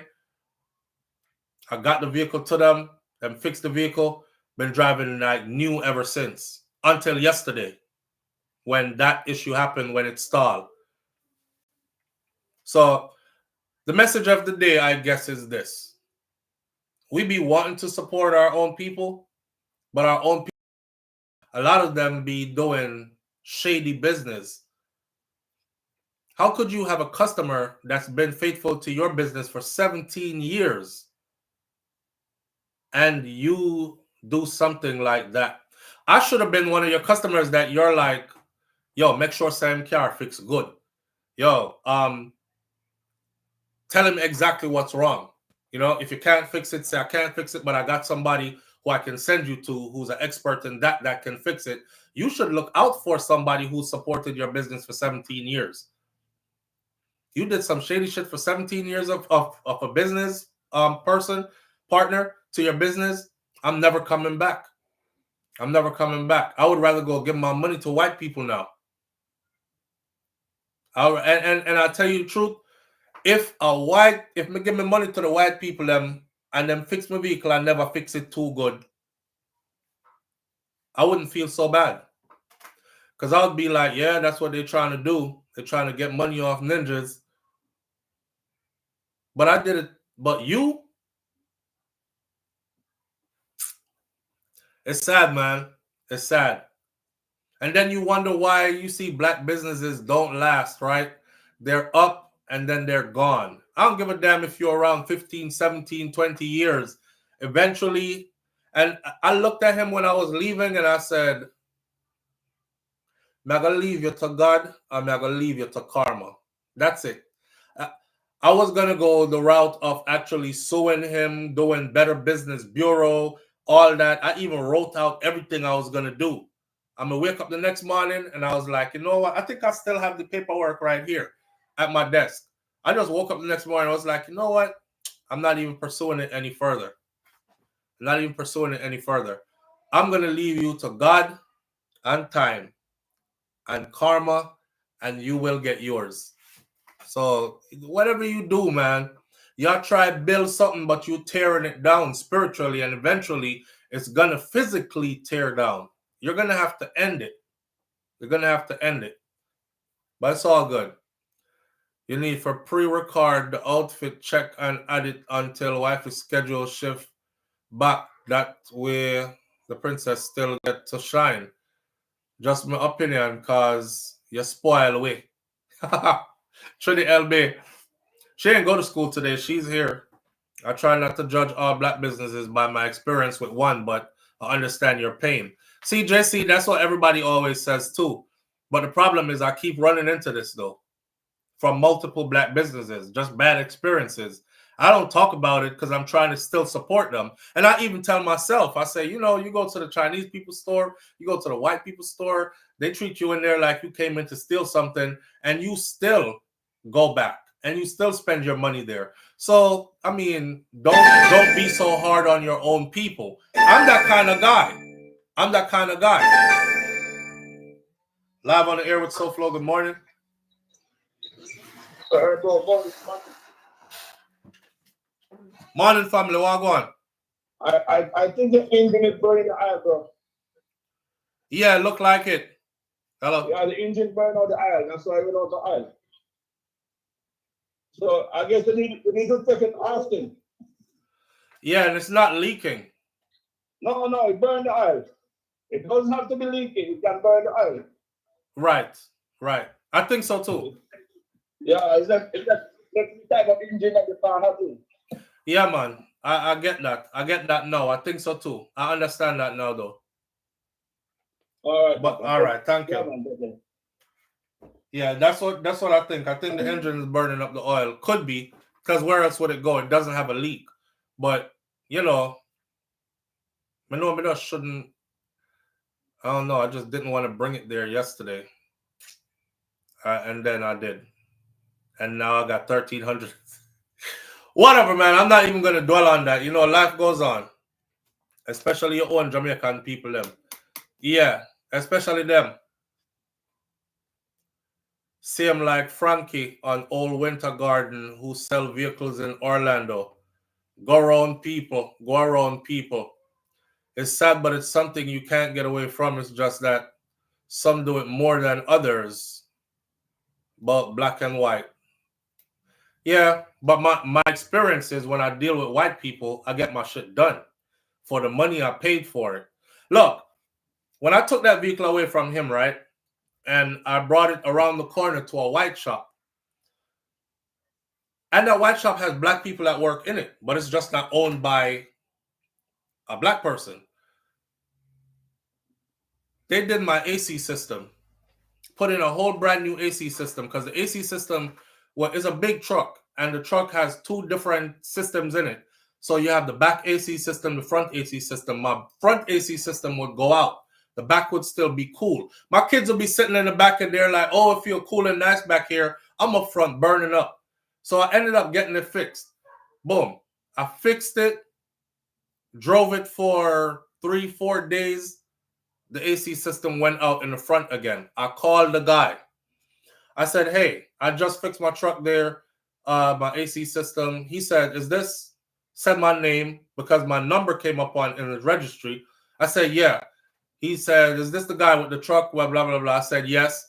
He was like, okay, I must have got a faulty part from the manufacturer. Just bring it in.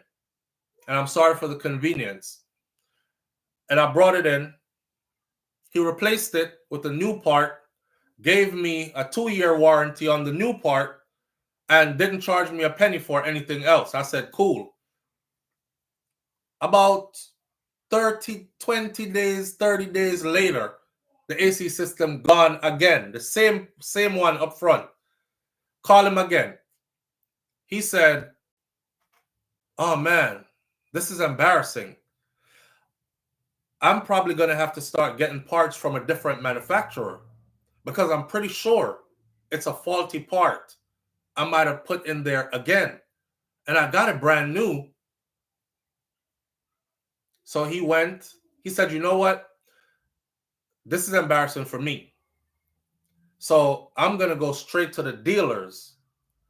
So he went to the dealers and got the part, put it in the vehicle, gave me an extended warranty on it. Again, apologized, didn't charge anything for anything else, so on and so forth. That's how you do business. That's how you please your customer.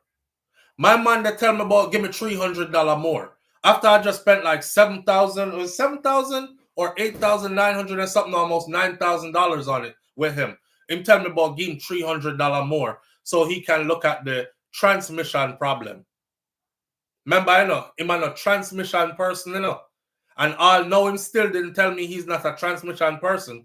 He's collecting $300 more because this is a transmission code. And him gonna look on the transmission now. And then when I went there, he said, me fix it, man. Me just drive it. It'll drive good. Me save you a whole heap of money today, you know. Just give me 300.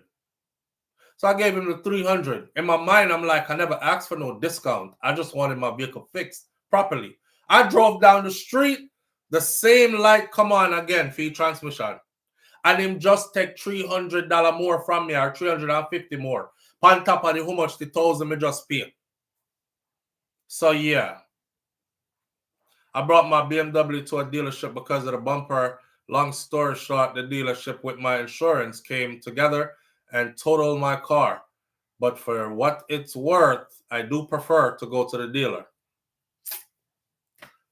Anyway, wickedness are going on, man. Just throwing some information out there for those who might be interested. Alkaline New Rules concert is slated to be in Jamaica. I know I told you all that before. They've picked the date and the venue now. So it will be July 5th at the Trelawney Stadium. July 5th, Trelawney Stadium. Make it a date. For those of you who like Alkaline and the lineup that he's going to have, New Rules concert returns to Jamaica, Trelawney Stadium, July 5th. Just throwing that out there. Now, on to the other things then what we do want to talk about this morning and off after so much serious topics. Let's talk about, let me see which one. Pretty Don. Pretty Don has a message for the other Pretty Don. If y'all don't know it, we call one of them the real Pretty Don and we call the other one the fake Pretty Don because the real Pretty Don has been around way longer and everybody know the real Pretty Don. Or the man Pretty Don then versus the woman Pretty Don, if you want to put it that way, right? So the real Pretty Don or the man Pretty Don has a message for the woman Pretty Don, which I was asked to deliver. So I'm going to deliver the message on this platform so Pretty Don can hear what Pretty Don has to say about Pretty Don. There's something going on about the Pretty Don name. It's like you're doing business in my name kind of thing, and he's taking legal channels, but it's also spilling out into streets. All right, here we go. Da da da da da da da da. Oh, did y'all see what's her name is in Jamaica? Having the time of her life.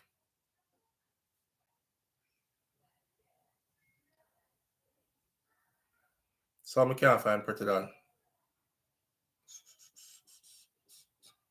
I watched a movie called Unbelievable last night. Spragga Ben's new movie. Y'all can go check that out too if you've never seen it. Unbelievable. Unbelievable is $2.99 on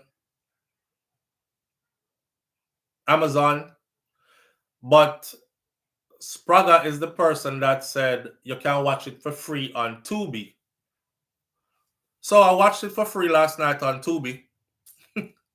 Because he said we could watch it for free on Tubi. So watch it for free on Tubi. And it was a good movie. It was a good movie. So y'all go support Spragga Ben's new movie called Unbelievable. Just put that out there as well. Here is Pretty Don talking to the other Pretty Don. Is that wrong for real? I believe blame them. And even if blame them really did that, you're not supposed to run to no police station. You can't name Dan. No, Dan no go so. So keep the pretty, because obviously you're pretty. And everybody know you're pretty. But you see the Dan, take it off. No Dan no walk and disrespect people. And if you're disrespectful and then you run to police, then it's even worse. You can't Dan and bother people, and when people pop it off, you run to a police station. Anything up, you have to take that. You run to police station, go. No Dan no you know that. Take it off. You have people on my feed right now who want to eat your food. I'm going to say, no, it's a girl. They must say, but you use your name. I said, no, leave her alone. They must say, yo, you get soft. I said, I get soft. She's a girl. She's soft. People want to do it. Save the girl over and over again. Blame them. I must. 3 men can't run inside of a house with masks. We go raw with body girl. No, man. No badness, none of that. No, I can't do none of that. I see him so back then, you know. Some man goes up, boom, and run up in our house, take £100 from a man, saying, and the man called police. Can you imagine that? When him call the police can't believe that he might incriminate himself, saying, now weed himself a man robbing weed. Well, the home invasion charge was big after man of faced life imprisonment, kidnapping, home invasion, aggravated battery assault. So the man of beg him to come take back him weed and give him all weed on top of it too. The way them afraid of him. You understand? So yeah, some people dangerous. Them sport it, and when you pop it up, them run go report it. Them never ever name Pretty Dan. When people have bust it up off a Pretty Dan, we tell her from Chile skinny and black to stop that. I play Umpis Kumpy with real blood clot general name. No Umpis Kumpy. Fuck no. Me have a college up here. See? I'm gonna bust it up off of me. Me have to take up my textbook out of my knapsack. I put in Tech 9 and blood clot Glock. You know much blood clot fence man have to jump? I run from blood clot gunshot. But I never run down a police station. I mean, I talk about 20 odd man. Me a worry. Ask the man them from Miami, real man them. Imagine you ask them a check in at the same probation office. 183rd Street. So, man a check in and man a bust it up off a man. You don't know about this kind of life. You be able to blood clot self. But that, walk and blood clot the trouble when people retaliate. You don't run in a police bosom. You come from Trenchtown, Rima, Dessa. My father died when I was 5. And from that day, my job on earth is to survive. My life never pretty. So I love pretty car, pretty clothes, pretty house, pretty girl, pretty pussy, pretty money, pretty everything. So that's why I'm name Pretty Dan. Pretty Dan. More wife, more money, more life. I believe is that plan for real. I believe blame them. And even if blame them really. So the real Pretty Dan is going at the Pretty Dan where Uno know as the girl Pretty Dan. And Pretty Dan want him name to stop being used. Now, a couple of years ago, you hear him tell her from she did skinny and black, so if stop use my name. This was he caught her, Pretty Dan, off guard in a store in Miami. And I know exactly which store it is too, because our places where we go. Right? So he caught no, they don't look alike. Stop Crystal G, stop your fuckery. But they look alike. Him caught her in a store. And I don't know who him have somebody with him who did a video it. Right? Him said video this. And him go up to her and the real Pretty Dan was like, are you the real G? Are you the real man? You are a real Pretty Dan, whatever. I'm say, yeah, I'm the real Pretty Dan. Tell the people them say I'm the real Pretty Dan. So I thought they worked it out from then that Pretty Dan was never going to use his name again. Right? Now here's the thing. For those of you who are in the comment section, understand this, right? You don't know everybody. So when people tell you sometimes who somebody is, then them can tell you who somebody is because you don't know the somebody, right? This Pretty Dan, where you say I talk right, so if you grew up in a Miami and if you're from them time that till now, you definitely know who this is. This dude was, let me see how to put it. Infamous.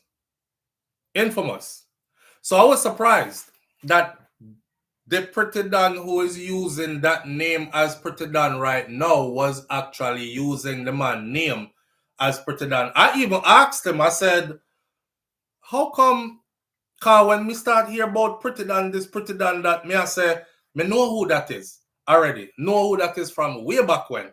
But then when I saw the first videos of Pretty Dan, me I say, I know Pretty Dan this. I know I see him person this. So I reach out to that person there and I say, yo, how come so-and-so I use your name? I don't even live in the same area, Miami, Fort Lauderdale area. And he must say, yo, I have a problem with it. But, not say a word. The more deal with it. I would put it like this. Pretty Dan, girl Pretty Dan, the man Pretty Dan want you to stop using name. And whatever legal issues, whatever legalities y'all have going on behind the scenes, will be handled that way. But you don't want to handle no other way. Recently, she been on social media talking about, now choose my words wisely, Recently, she been on social media talking about a social media individual and a couple man found her house or home in Miami or in Florida, Washington, Fort Lauderdale, wherever, and run up in our house with masks on and guns and all that, right? With masks and guns and all that. And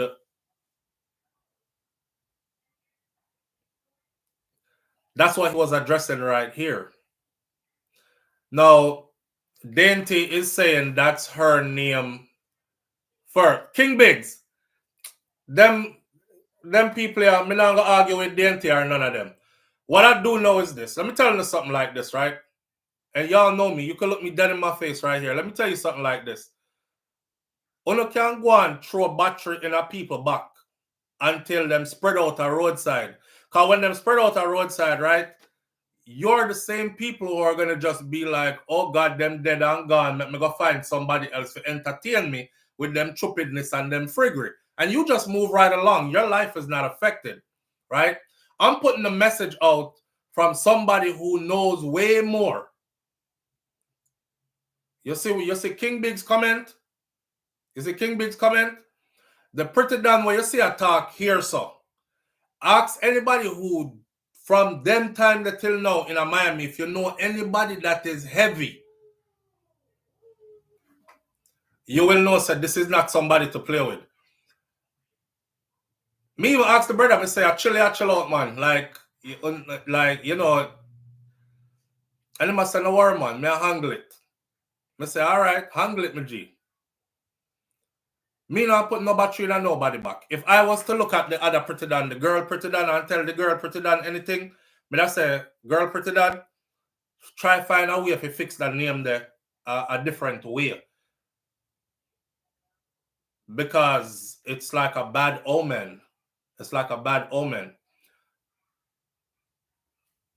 I put it to you like this. Sometimes you see something happen to people and you don't know what happened to them. And who do that? So because somebody don't make something happen to you or do something to you today, or because somebody didn't do something to you themselves personally, or even say nobody come do it, don't mean it don't have nothing to do with that. Y'all reading between the lines? Y'all read between the lines? I don't put batteries in people back. I don't encourage nobody to go into uncharted waters and go swim with sharks. If I know that there are sharks over there, I would never tell the girl pretty down about fight him for the name, because you have the name first. Why would I do that? Me know this a man from there elementary school in Miami. Me know about this a brother from me there 7th grade junior high at North Miami. So me not tell the next pretty down about your name and a fear name first. That's what y'all do and get people dash around here. The man said stop using name. Find a way to change up the name. That's why he was saying blame them because she make it public. Said the name of the person is blame them or whatever. She said blame them, find our yard, run up in our yard. Now she's saying that Nicki Minaj send them or Nicki Minaj didn't know about it. People do whatever they got to do to get their fame and to keep their dollars rolling in. That's fine and good with me. I don't care. But understand, say, you have wannabe bad people and then you have real bad people. You have somebody who pretend like them mad, and then you have somebody who really ras mad. I'm just trying to save you from the sharky waters that you're tiptoeing into. Go and tiptoe into the sharky water. When nothing happened to you, don't call my name though. Those members say, and those members say, me did I try to tell you, say, the place where you they set up a wheel. I don't know how long the girl Pretty Dan been in Miami, Fort Lauderdale area, but we left Jamaica from we are picnic, and we been in these areas from we were picnic. So we know who is who, and we grew up with some of who are. Remember what Mr. told you yesterday? About you can't change who you grew up with and all them other something there? All right, sir. Me don't talk. Because everybody have them little fans, and them little fans are going to jump on your platform and talk about she first, a fear, leave her alone. She can't. Well, I hope you can help her when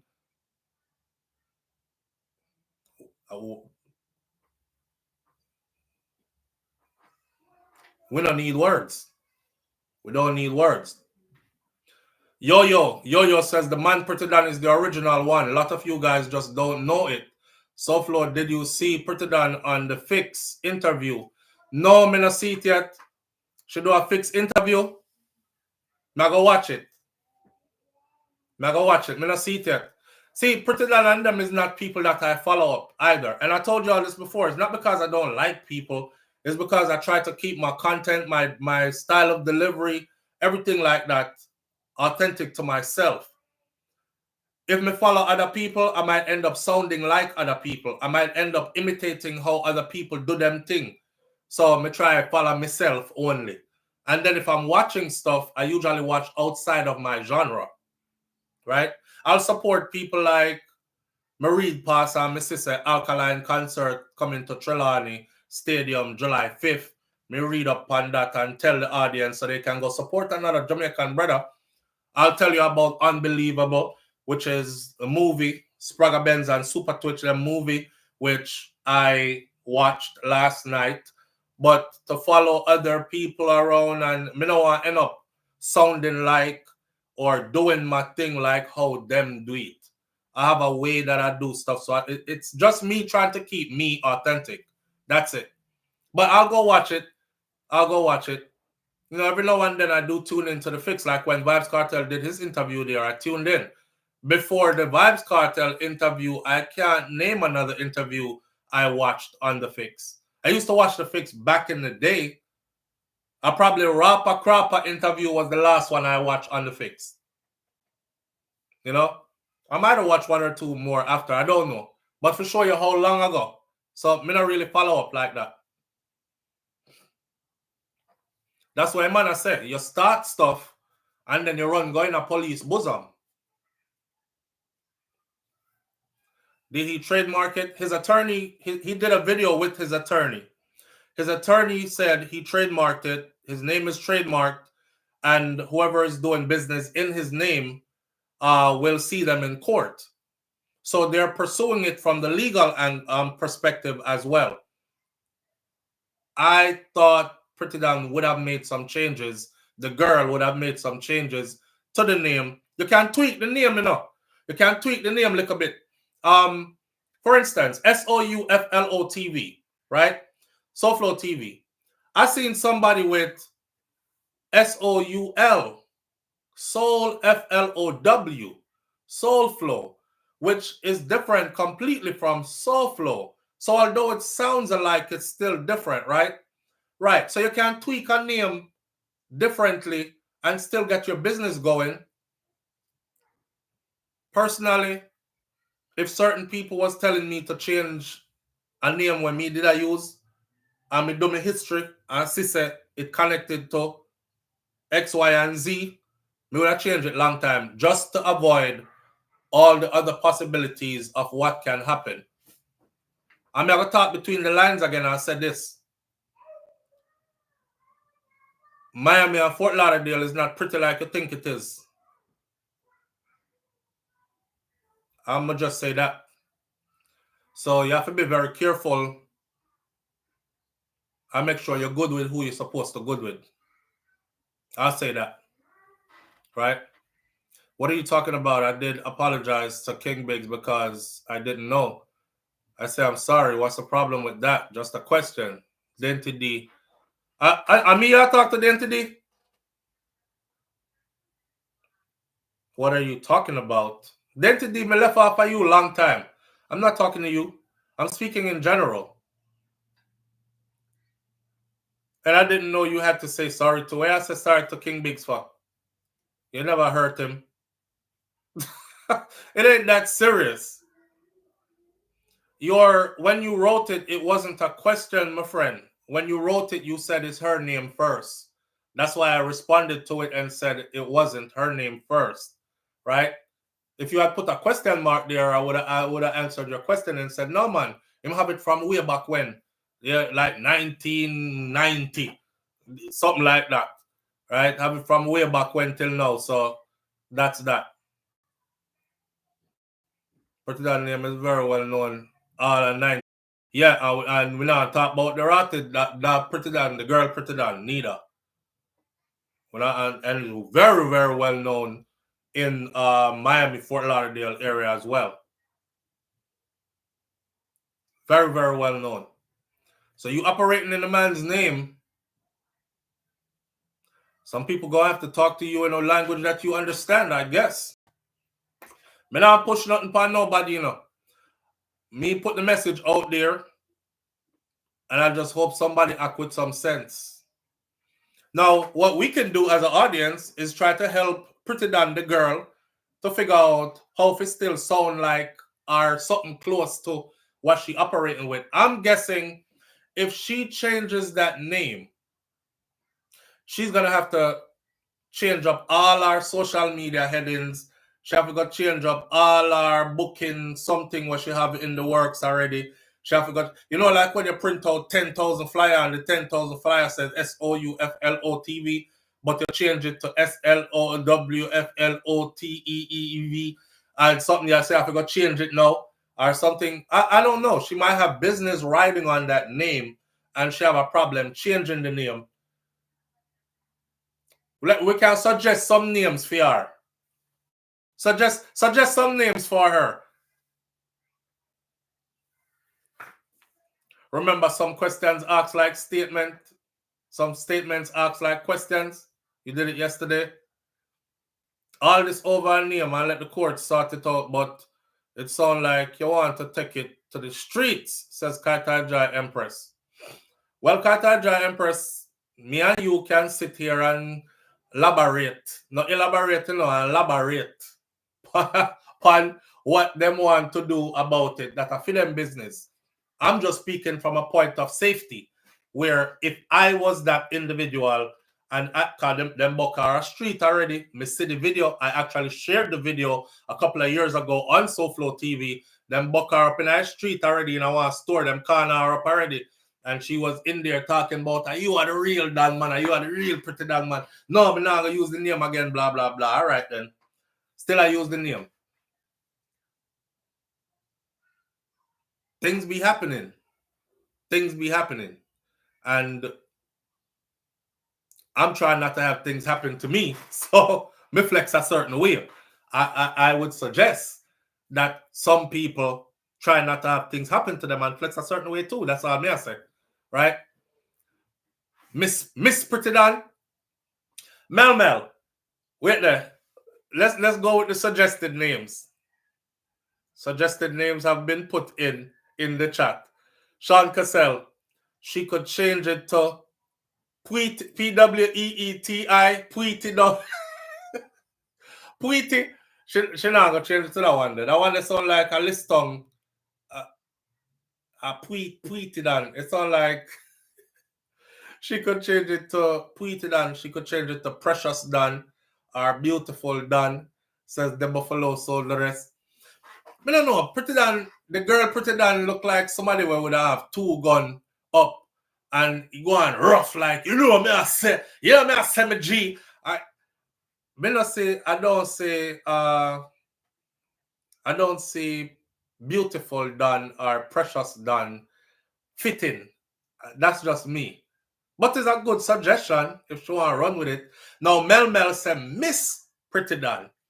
Miss Pretty Dan is a slick way of saying I'm a female, and cause you know everybody going like man until real man back them up, and then I'm a female. Why you punch me like that? So Miss Pretty Dan probably could have fly. Miss Pretty Dan. Cause nobody now gonna mistake Pretty Dan for Miss Pretty Dan. You understand? Right. And that's the problem. Mel, I think that's the best one so far. Nans says P Dan. P Dan could have worked too. Me like Miss Pretty Dan though. Naya TV Lifestyle says the Dan P. The Dan P. Why? Where you go with Dan? The Dan P. I'm sure that Pretty Dan, the girl, want to keep the pretty and the Dan in our name. Miss Pretty Dan seems appropriate. Let's see. Pretty Danette. Remember when time, King Biggs, man was Dan and woman was Danette? Remember them times there? A woman would never be known as a Don. She was a Donette. All right. So, Mama Don. Mom, I'm a feel there with that one there. Dainty Don. Hold on there. King Big says, pretty Donette. RR123 says, I stopped watch the fix after the clown interview CMR. All right, so, yeah, that one there was a styling.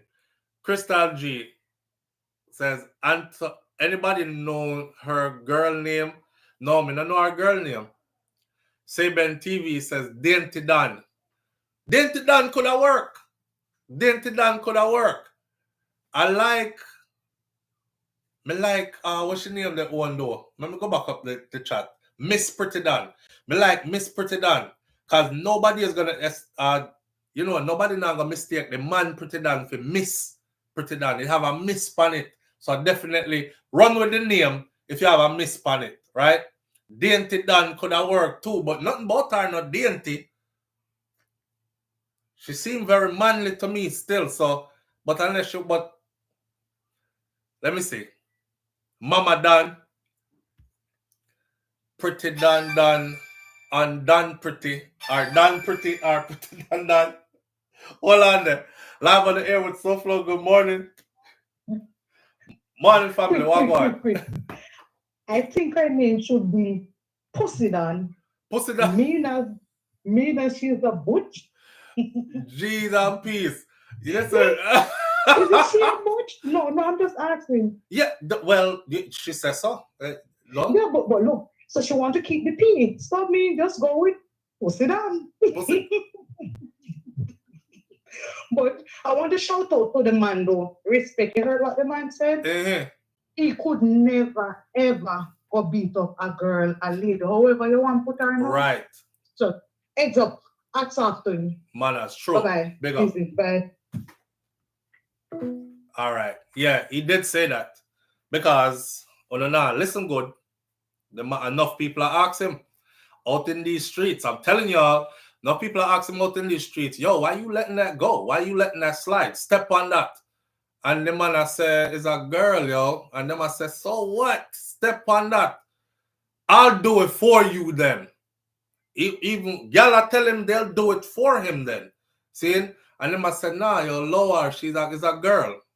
She's soft. She's a girl. Girl always soft. Even if she try to be a man, she's still a girl to me and she's soft. So, I try to bring no roughness to her the way there. But letting it be known that's that man's brand. His name is his brand. Well, after all of our efforts, I hope she take into consideration to choose another name. Yes, the Buffalo sold the rest. And I would tell her, say, use Miss Pretty Don because nobody could have mistake the man for a miss. So Miss Pretty Don could fly if you still want to hold on. If I the name you try hold on pan. And you not let go the Pretty Don part. Miss Pretty Don could work. Could work. Or the Pussy Don one could have worked though. Live on the air with SouFLo. Good morning. Hey Flo, what's up? What go on, bro? Me there I try sort out a name for Pretty Don to use instead of the Pretty Don name. No, I think our real name is Laverne. And that's our real name? Yeah. That not gonna work. Well, you already have been great. But Flo, I know you always check your source, but I just got a message in my IG said Mavado son, free. And it was like on the clip. So Mavado son what? Mavado son just free, Dante book. Dante walk out? Well, me just see it. It says the clip. That's a message I just get in my IG. All right, me I go look it up. All right, Mama. All right, brother. Yeah. Okay. Rotted. Dante Brooks free. Me do a whole other video upon that. We now stop the train this morning because we are going there whole morning. Boisterous Don. Pretty Don may be mistaken for Pretty Don partner. If them say Miss Pretty Don. I think the brother they have 22. At 22 kids him have. Yeah, I think about 22 kids him have, you know. I think about 17 baby mother and about 22 pick him have. But the man there, you know, he makes no bones about it that he is polygamous. And he makes no bones about it also that, well, everybody knows him having money and everything, but he makes no bones about it that he's polygamous. Him always say more money, more wife, more life, right? So it's about a woman and them breed up and them having picked them on these things. Yeah, and he has a type too, as we can see as well. And it wouldn't be that Pretty Dan type. But Miss Pretty Dan might work. Live on the air with SouFLo. Good morning. Hi, good morning, SouFLo. Morning, family. What going? I'm just calling to correct one thing. Mm-hmm. Pretty Dan's name is Venice Paw. That's the name, not Laverne. Not Laverne is her mother. Laverne is the mother. Yeah, we got it mixed up a bit. Okay, so that caller was on the right track but wrong train. Yes. All right. Got it. Listen. Mm-hmm. Petty Don will say her too because she's real petty. Petty. Petty Don. Big up yourself. All right. Yo, Petty Don. Yeah, I want Pretty Don get to see this, you know, the female one, you know. We're gonna start calling her Miss Pretty Don from now on. So anytime we talk about her from now on, we're gonna say Miss Pretty Don. All right, Miss Pretty Don. I hope y'all watch this, you know, because they must suggest Petty Don, Pum Pum Don, Pussy Don. Where next one name again? Don, Donette. Do something and save yourself. Venice. They must say her name is. I don't know. Venice Don. VD, Venice Don, Vanilla, this no, that not gonna work. Can't VD. I don't know. Hey, Petty Don. Petty Don sounds good. And so the two best ones I've seen is Petty Don. And you know, Petty Don could work, play into her brand. Because, you know, when she always talk stuff and, you know, who she and F this and petty, very petty. Petty Don could have actually, she can build one whole brand around Petty Don. And then the other one is Miss Pretty Don. She has another name when she dressed as a girl. Me know the one that too, Mingling or something like that, she named. When she dressed as a girl, right? Yeah, Mingling or something like that. I'm pretty sure. Petty Don, I'm gonna rub me out later, but you're welcome, miss. Tuesday, Jane. Petty, of all of them, me like Miss Pretty Don because you can't mistake the man for Miss. So Miss Pretty Don would differentiate the two. And then Petty Don, of course, is not Pretty Don, but it's still close enough. And it still addresses like who she is. See? So we are suggest to you today. I'm going to change the topic right now, but may I suggest to you today, say, you choose one of these two. Miss Pretty Don or Petty Don. You choose. It's up to you. But like I said before, do something before something do you. All right? Moving right along. Moving right along. Remember when they used to tell you if you do something before something do you? Moving right along. Let me see. Lotto is in Jamaica right now, living it up, having the time of her life. She said that's her favorite place to be in the world. It seems like all these celebrities, when they go to Jamaica, they have to check in with popcorn. Y'all notice that? And popcorn can't even get a visa to come foreign, to come to the US. But all these people go to Jamaica, they check in with popcorn. Makes sense. Let's switch gears for a minute. Watch this altercation right here and tell me what y'all think. Ready? Here we go. Yes, it is. Ugly as we wear that shit. It's Braids. Take that out now. You're being for real? Take that out now. Okay, what's your problem? Take that shit out now. We're just in this room. But take that shit out now. Take that shit out. That shit ugly as fuck. That shit is ugly though. Like, look at your fucking hair. It doesn't look bad. That's ugly. Hey, please stop following us. That shit is ugly as fuck. We wear that shit. It's braids.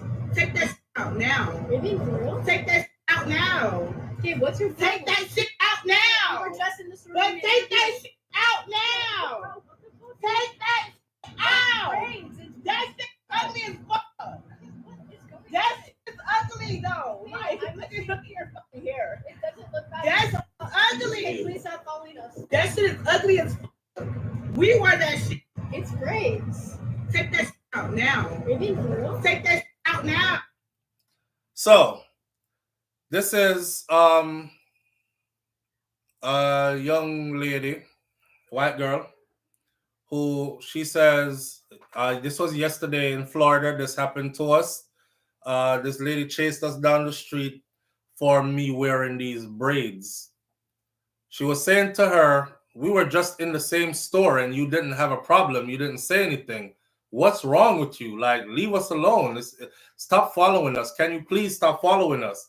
Her boyfriend is there with her and he's the one that's recording, right? So a black woman felt so pressed that a white girl was wearing braids. She felt the need to follow her around, telling her to take it out. Because we wear that. That's ours. Take that shit out now. Couple of things here. Well, first of all, if that black girl had went to any Caribbean island, or let's just say Jamaica, for instance, she wouldn't know. She would have a whole heap of work to do, because you know how the tourists them do. When they go to Jamaica, the white woman, them, that's the first thing a lot of them do is get their hair braided up like that, right? But what if they had flipped that around on her and tell her, that look like our hair. Take that shit out now. That's crazy. That's crazy. You listen. You could get hurt out here like this.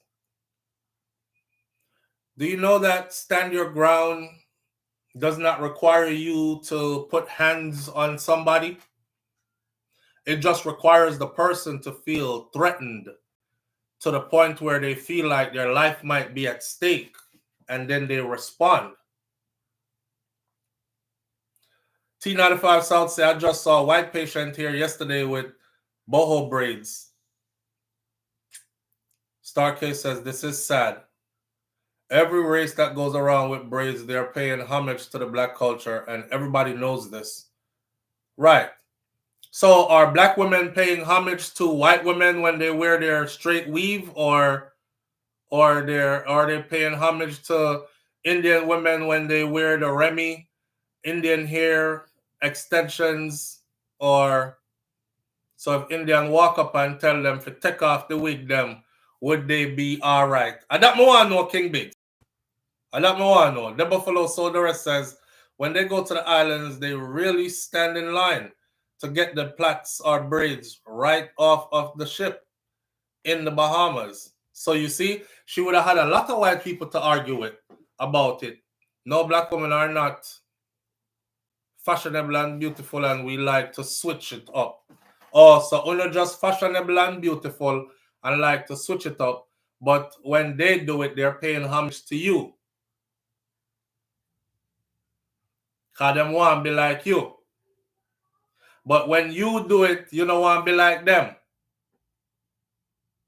They're 24-inch blonde bust down. Yeah. Who is that for?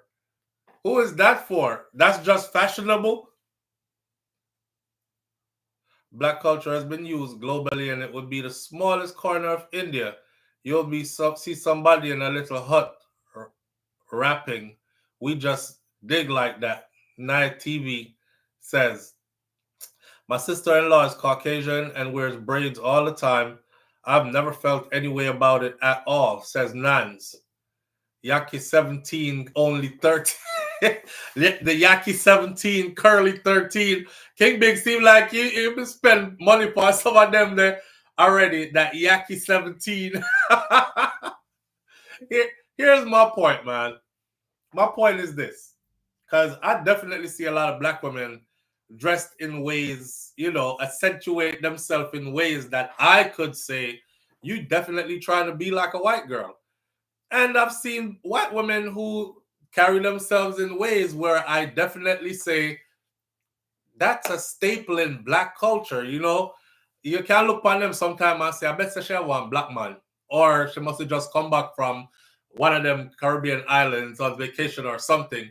End of the day, raw Indian curly, Nance, raw Indian curly. At the end of the day, what she was doing was wrong. Okay? That was out of place. It was corny. It was cringy, as a matter of fact. And how about we just leave people alone? Look. Okay, what's your take that shit out now? You're dressed in the sort but take that shit out now. Take that shit out. That shit ugly as fuck. That shit is ugly though. Like, look at your fucking hair. It doesn't look bad. That's ugly. Please stop following us. That shit is ugly as fuck. We wear that shit. It's braids. Take that shit out now. You're being for real? Take that shit out now. Okay, what's your take that shit. Listen. You doing way too much. You doing way too much.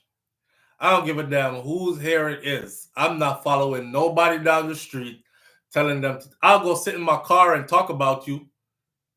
You see the girl with the braids down here? It don't even look right when it's up on them, don't it? They always try to be us.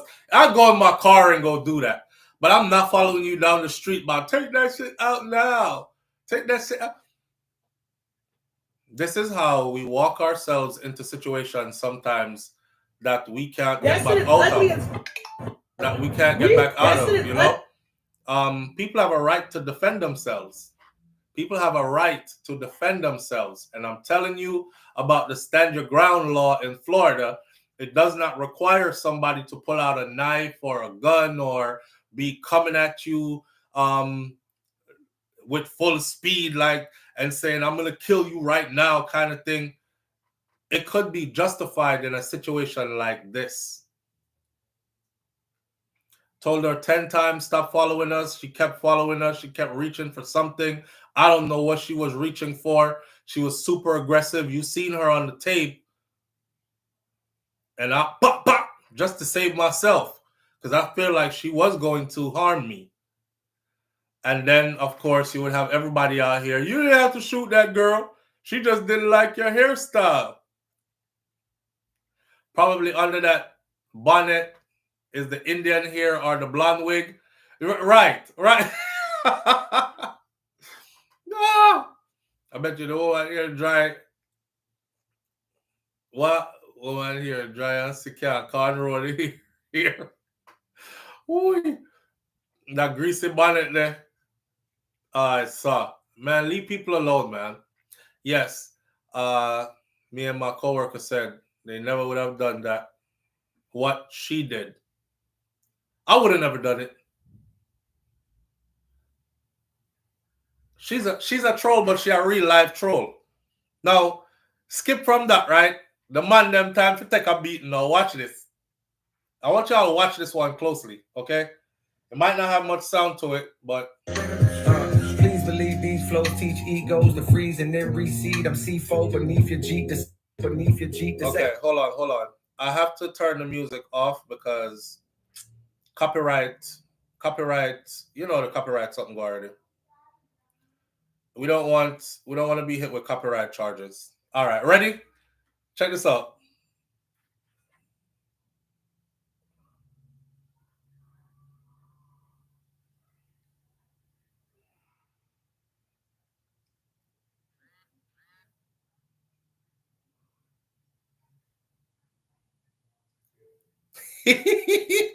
Here, one more time.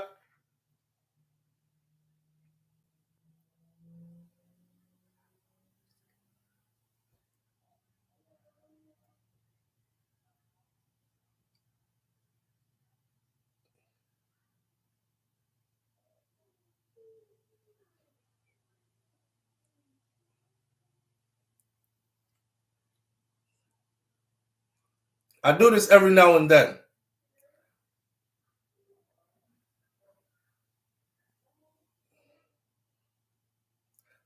Jesus Christ, call it peel out though. Yo, Fim here, he looked like a young old man though.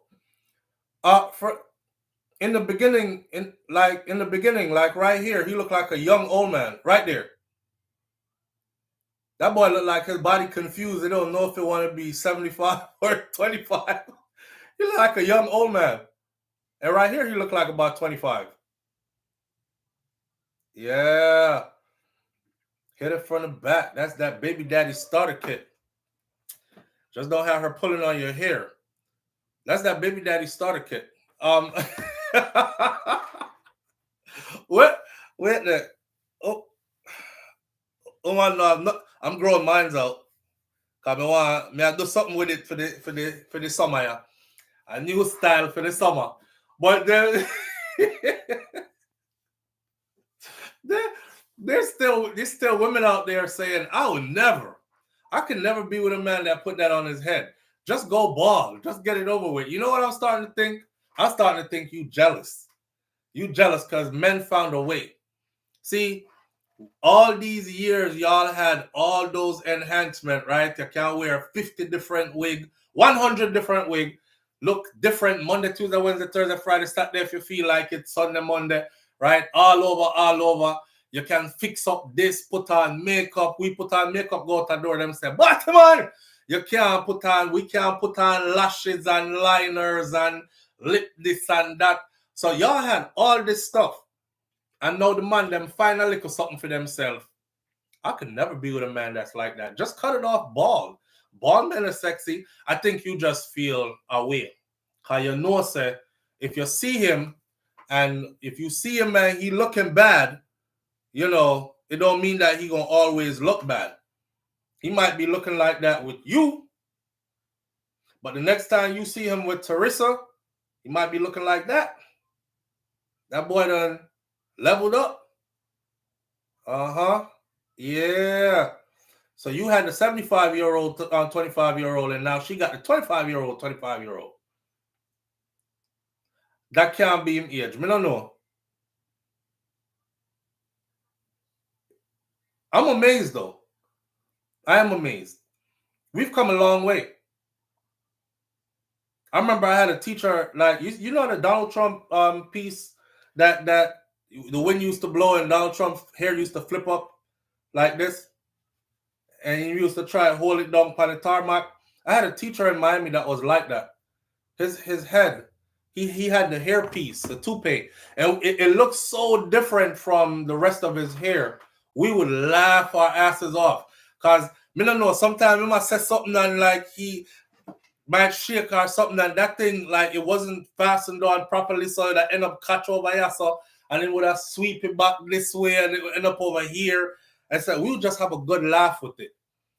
But nowadays, they got that. And the men's one, you could swim in it. You could do all kinds of stuff in it. It must get hot under there, though. It must get really hot under there. That ball head sweating. I had a teacher with one, and I snatched it off. And he raised his voice at you, Nance. You're lucky you never get suspended. Kaitai John Empress says, honey, I'm making my appointment to the beauty shop. Should I make one for you too? Then that's how it's supposed to go. That's how it's supposed to go. You and your hubby take care of each other. You can't go to a beauty shop by yourself. Some woman want for them foot for smooth, while the man foot a creep up the sheet them. Because you know when dry skin peel off of your foot heel, yeah, for your man foot heel crack up and a creep up the sheet them for your foot smooth. For him finger and toenail them and grip the slippers them like how eagle talons look. For your fingernail and toenail them look well good because she get money and petty. I think there's nothing wrong with a couple going to the beauty salon. She get her hair done. He get his hair piece installed. You know, y'all both walk up out of there looking fly as hell. You get your fingernails done. He get a mani and a petty too. You know, so if him foot back now and tear up the sheet, them and them something there. And when him rub it on you, you know, say, ouch. like the lady in that church with the tilt wig. With the tilt wig. I saw one yesterday. Her hair definitely looked like it did not fit her, okay? I saw one yesterday and the hair does. And she was older, but she was moving fast as hell. I swear to God. What I said to myself, because I know my left knee not fully healed yet, you know? So I said to myself, so that lady way older than me and she moved fast as hell. Man, I wish I could move like that again. The small things you take for granted. Come there, I move very gingery. So she's like, but the way how she coming through, the hair look like, I have one with. I was supposed to do a couple of skits with this right here. With this right here. Hold on, let's see if we can put it on while I'm in the part here. I bought this to do a couple of skits for you, all right? And then we just never got around to it. Let me see if I can put it on right here. Hold on.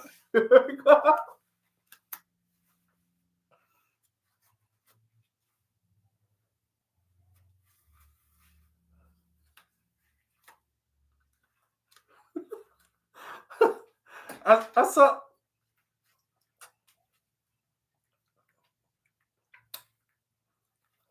Child. I know I really work hard nothing, but I saw the church week them look more time. I have to fix up the iPod though. I make all my eye them look. Make all my eye them look cross and know something there. See that?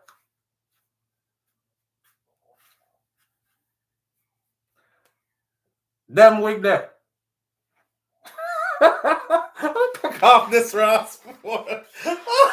Yo.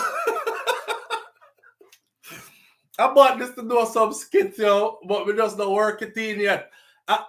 Apparently, like what boy, I don't know.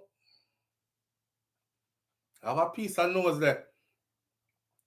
I don't know, but it sits good sometimes. But you see the wig, the hairpiece. That's how the hairpiece be.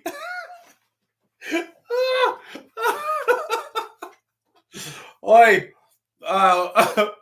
you can't go around a bank, but please don't talk because they will catch your voice.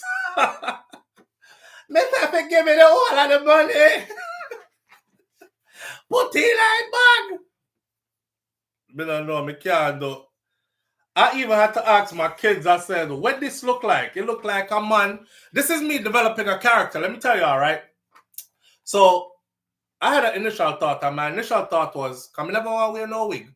So I said, if I put on a whole mask, that would have been different. Because nobody now going to say, SouFLo, just up in a wig and makeup on them, something there, right? I just don't want to add that to my resume. Big up to those who did and whatever, but I didn't want to add that to my resume. So I said, I'm going to get a whole get up just for do the skits. However, how this look online versus when it came, me have to ask my kids them now, because me I say, no, me I develop the character, but I don't know if this is a man or a woman. Because when me put it on, me ask me picking them, and me picking them say, that's one ugly ass old woman. And them say, nah, it actually look like a man. So me say, if it's a man, I'm asking you, the audience, you're going to have to decide, because we are going to work on this, you know. It's going to come to life, I promise you. I don't care if I have to cut out the eye space a little bit more, just trim it so my eyes fit in better. I don't care if I got to cut the mouth part out a little bit more so for my mouth fit in better, right? Everything open up on them, something there. Me not care if me have to go get a haircut, feet. So the hairstyle more like a man hairstyle than a woman hairstyle. Me don't know, shape up the front and then something there so it look more like a man. No, I didn't get it from Temu. I got this one from Amazon. I saw some cheaper ones from Temu and I got it from Temu, and those were, let's just say we couldn't do anything with them, right? So the Amazon one is the best one because of the quality of it. It really feel like skin and it fits on when you put it on these things. Now, the question is, does this look like a man or a woman? May I try it one more time? Because I want to develop the character here. So may I try it one more time? I want you to tell me if it look like a man or a woman. If you say woman, I gotta work on a woman character for it because I gotta put the lines together and stuff. If you say man, then me I go is a man character. Me I go develop for it, right? It's you are gonna make the.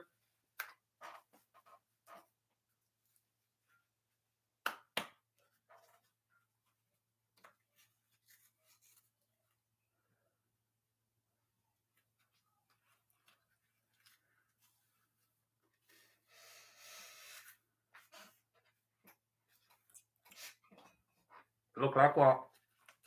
Look like one old Batman. What does look like? Man or woman?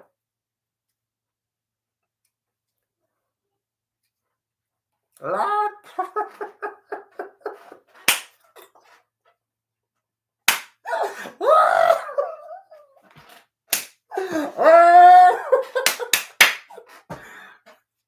What it look like?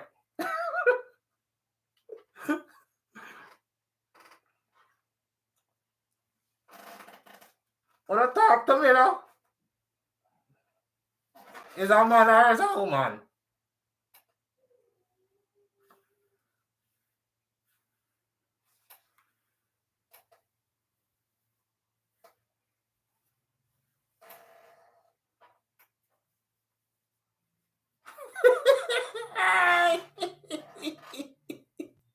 Woo! Woo! Woo!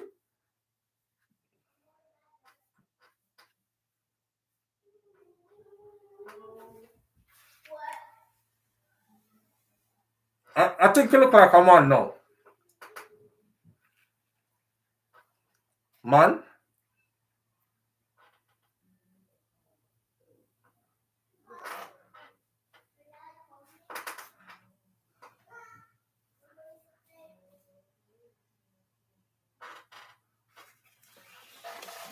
Wanna talk to me now, man?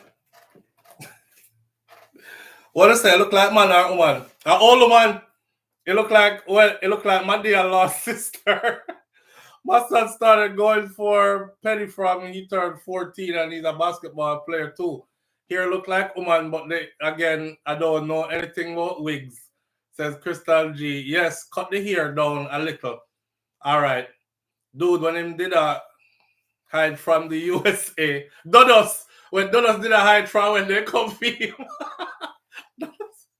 Dodos like they catch on like so. When they catch Dodos, he was like, "Why? No pom nation." Trim it down. All right. So if we trim it down, that means there's a man character we are gonna develop, right? Like an old Native American. Gerald, wait there, Gerald. Like an old woman with a tough life. All right. So is a woman, is a man character. Hold on, now what is it? Oh. Made in US. All right.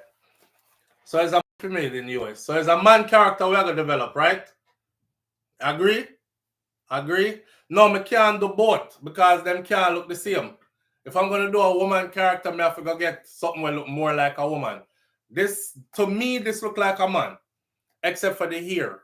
So that's why I need to pull up the hair. So to say if me can like, if me cut off the hair, then it will definitely look more like a man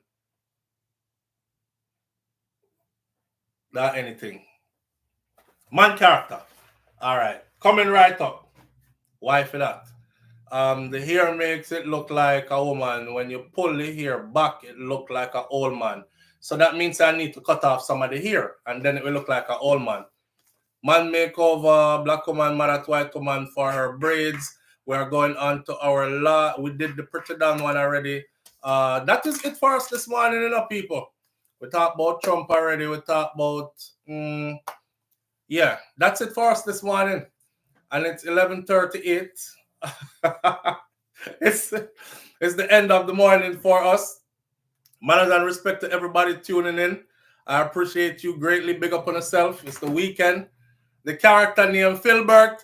Okay, check it. Just like how we did names for Pretty Don, I'm gonna come up with, and we came up with, or y'all came up with, Petty Don and Miss Pretty Don. I want to do a name for this character right here. So I'm writing names down. Hold on, let me a piece of paper. Of all the names, I'm going to take 1, 2, 3, 4, 5, 6, 7 names. I'll take 7 names, and one of the 7 names them is going to be. This is how we are ending this morning. Don't do no phone call, no nothing. Watch the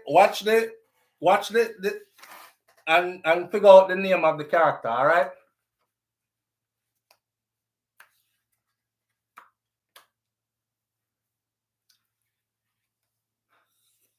What do I say on the teeth now? Yeah. All right. Give me some name for that character. No, God Almighty, don't do that. Don't do that. Just a mass cleavage. Jesus Christ. Don't do that. Uncle Bob. Me say Uncle Bob. Me say Uncle Samuel. You can do better than that, man. Wilbert. Wilbert is going to be one. Uncle Bob. It look like an old man. But we are going to fix him up. Because we are going to cut the hair. We are going to cut the hair. We are going to lay the hair back so. See? Oh, I could have fit that. I could have.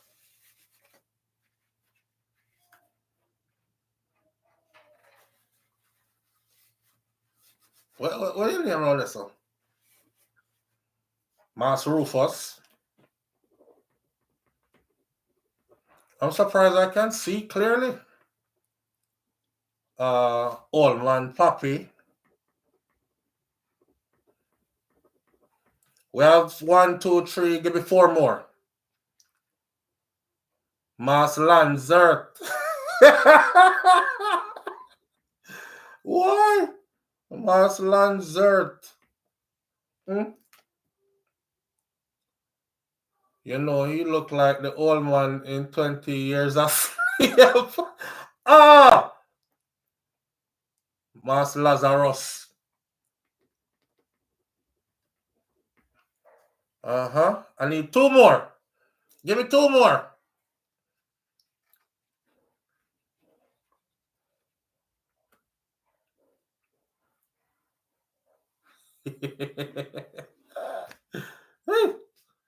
Uncle Remus.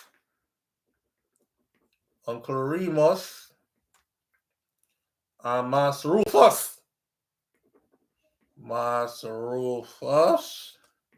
Uncle Remus. All right.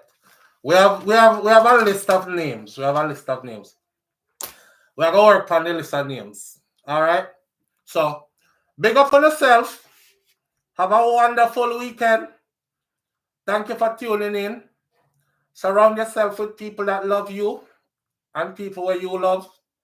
And if you don't have none of that, then can by yourself.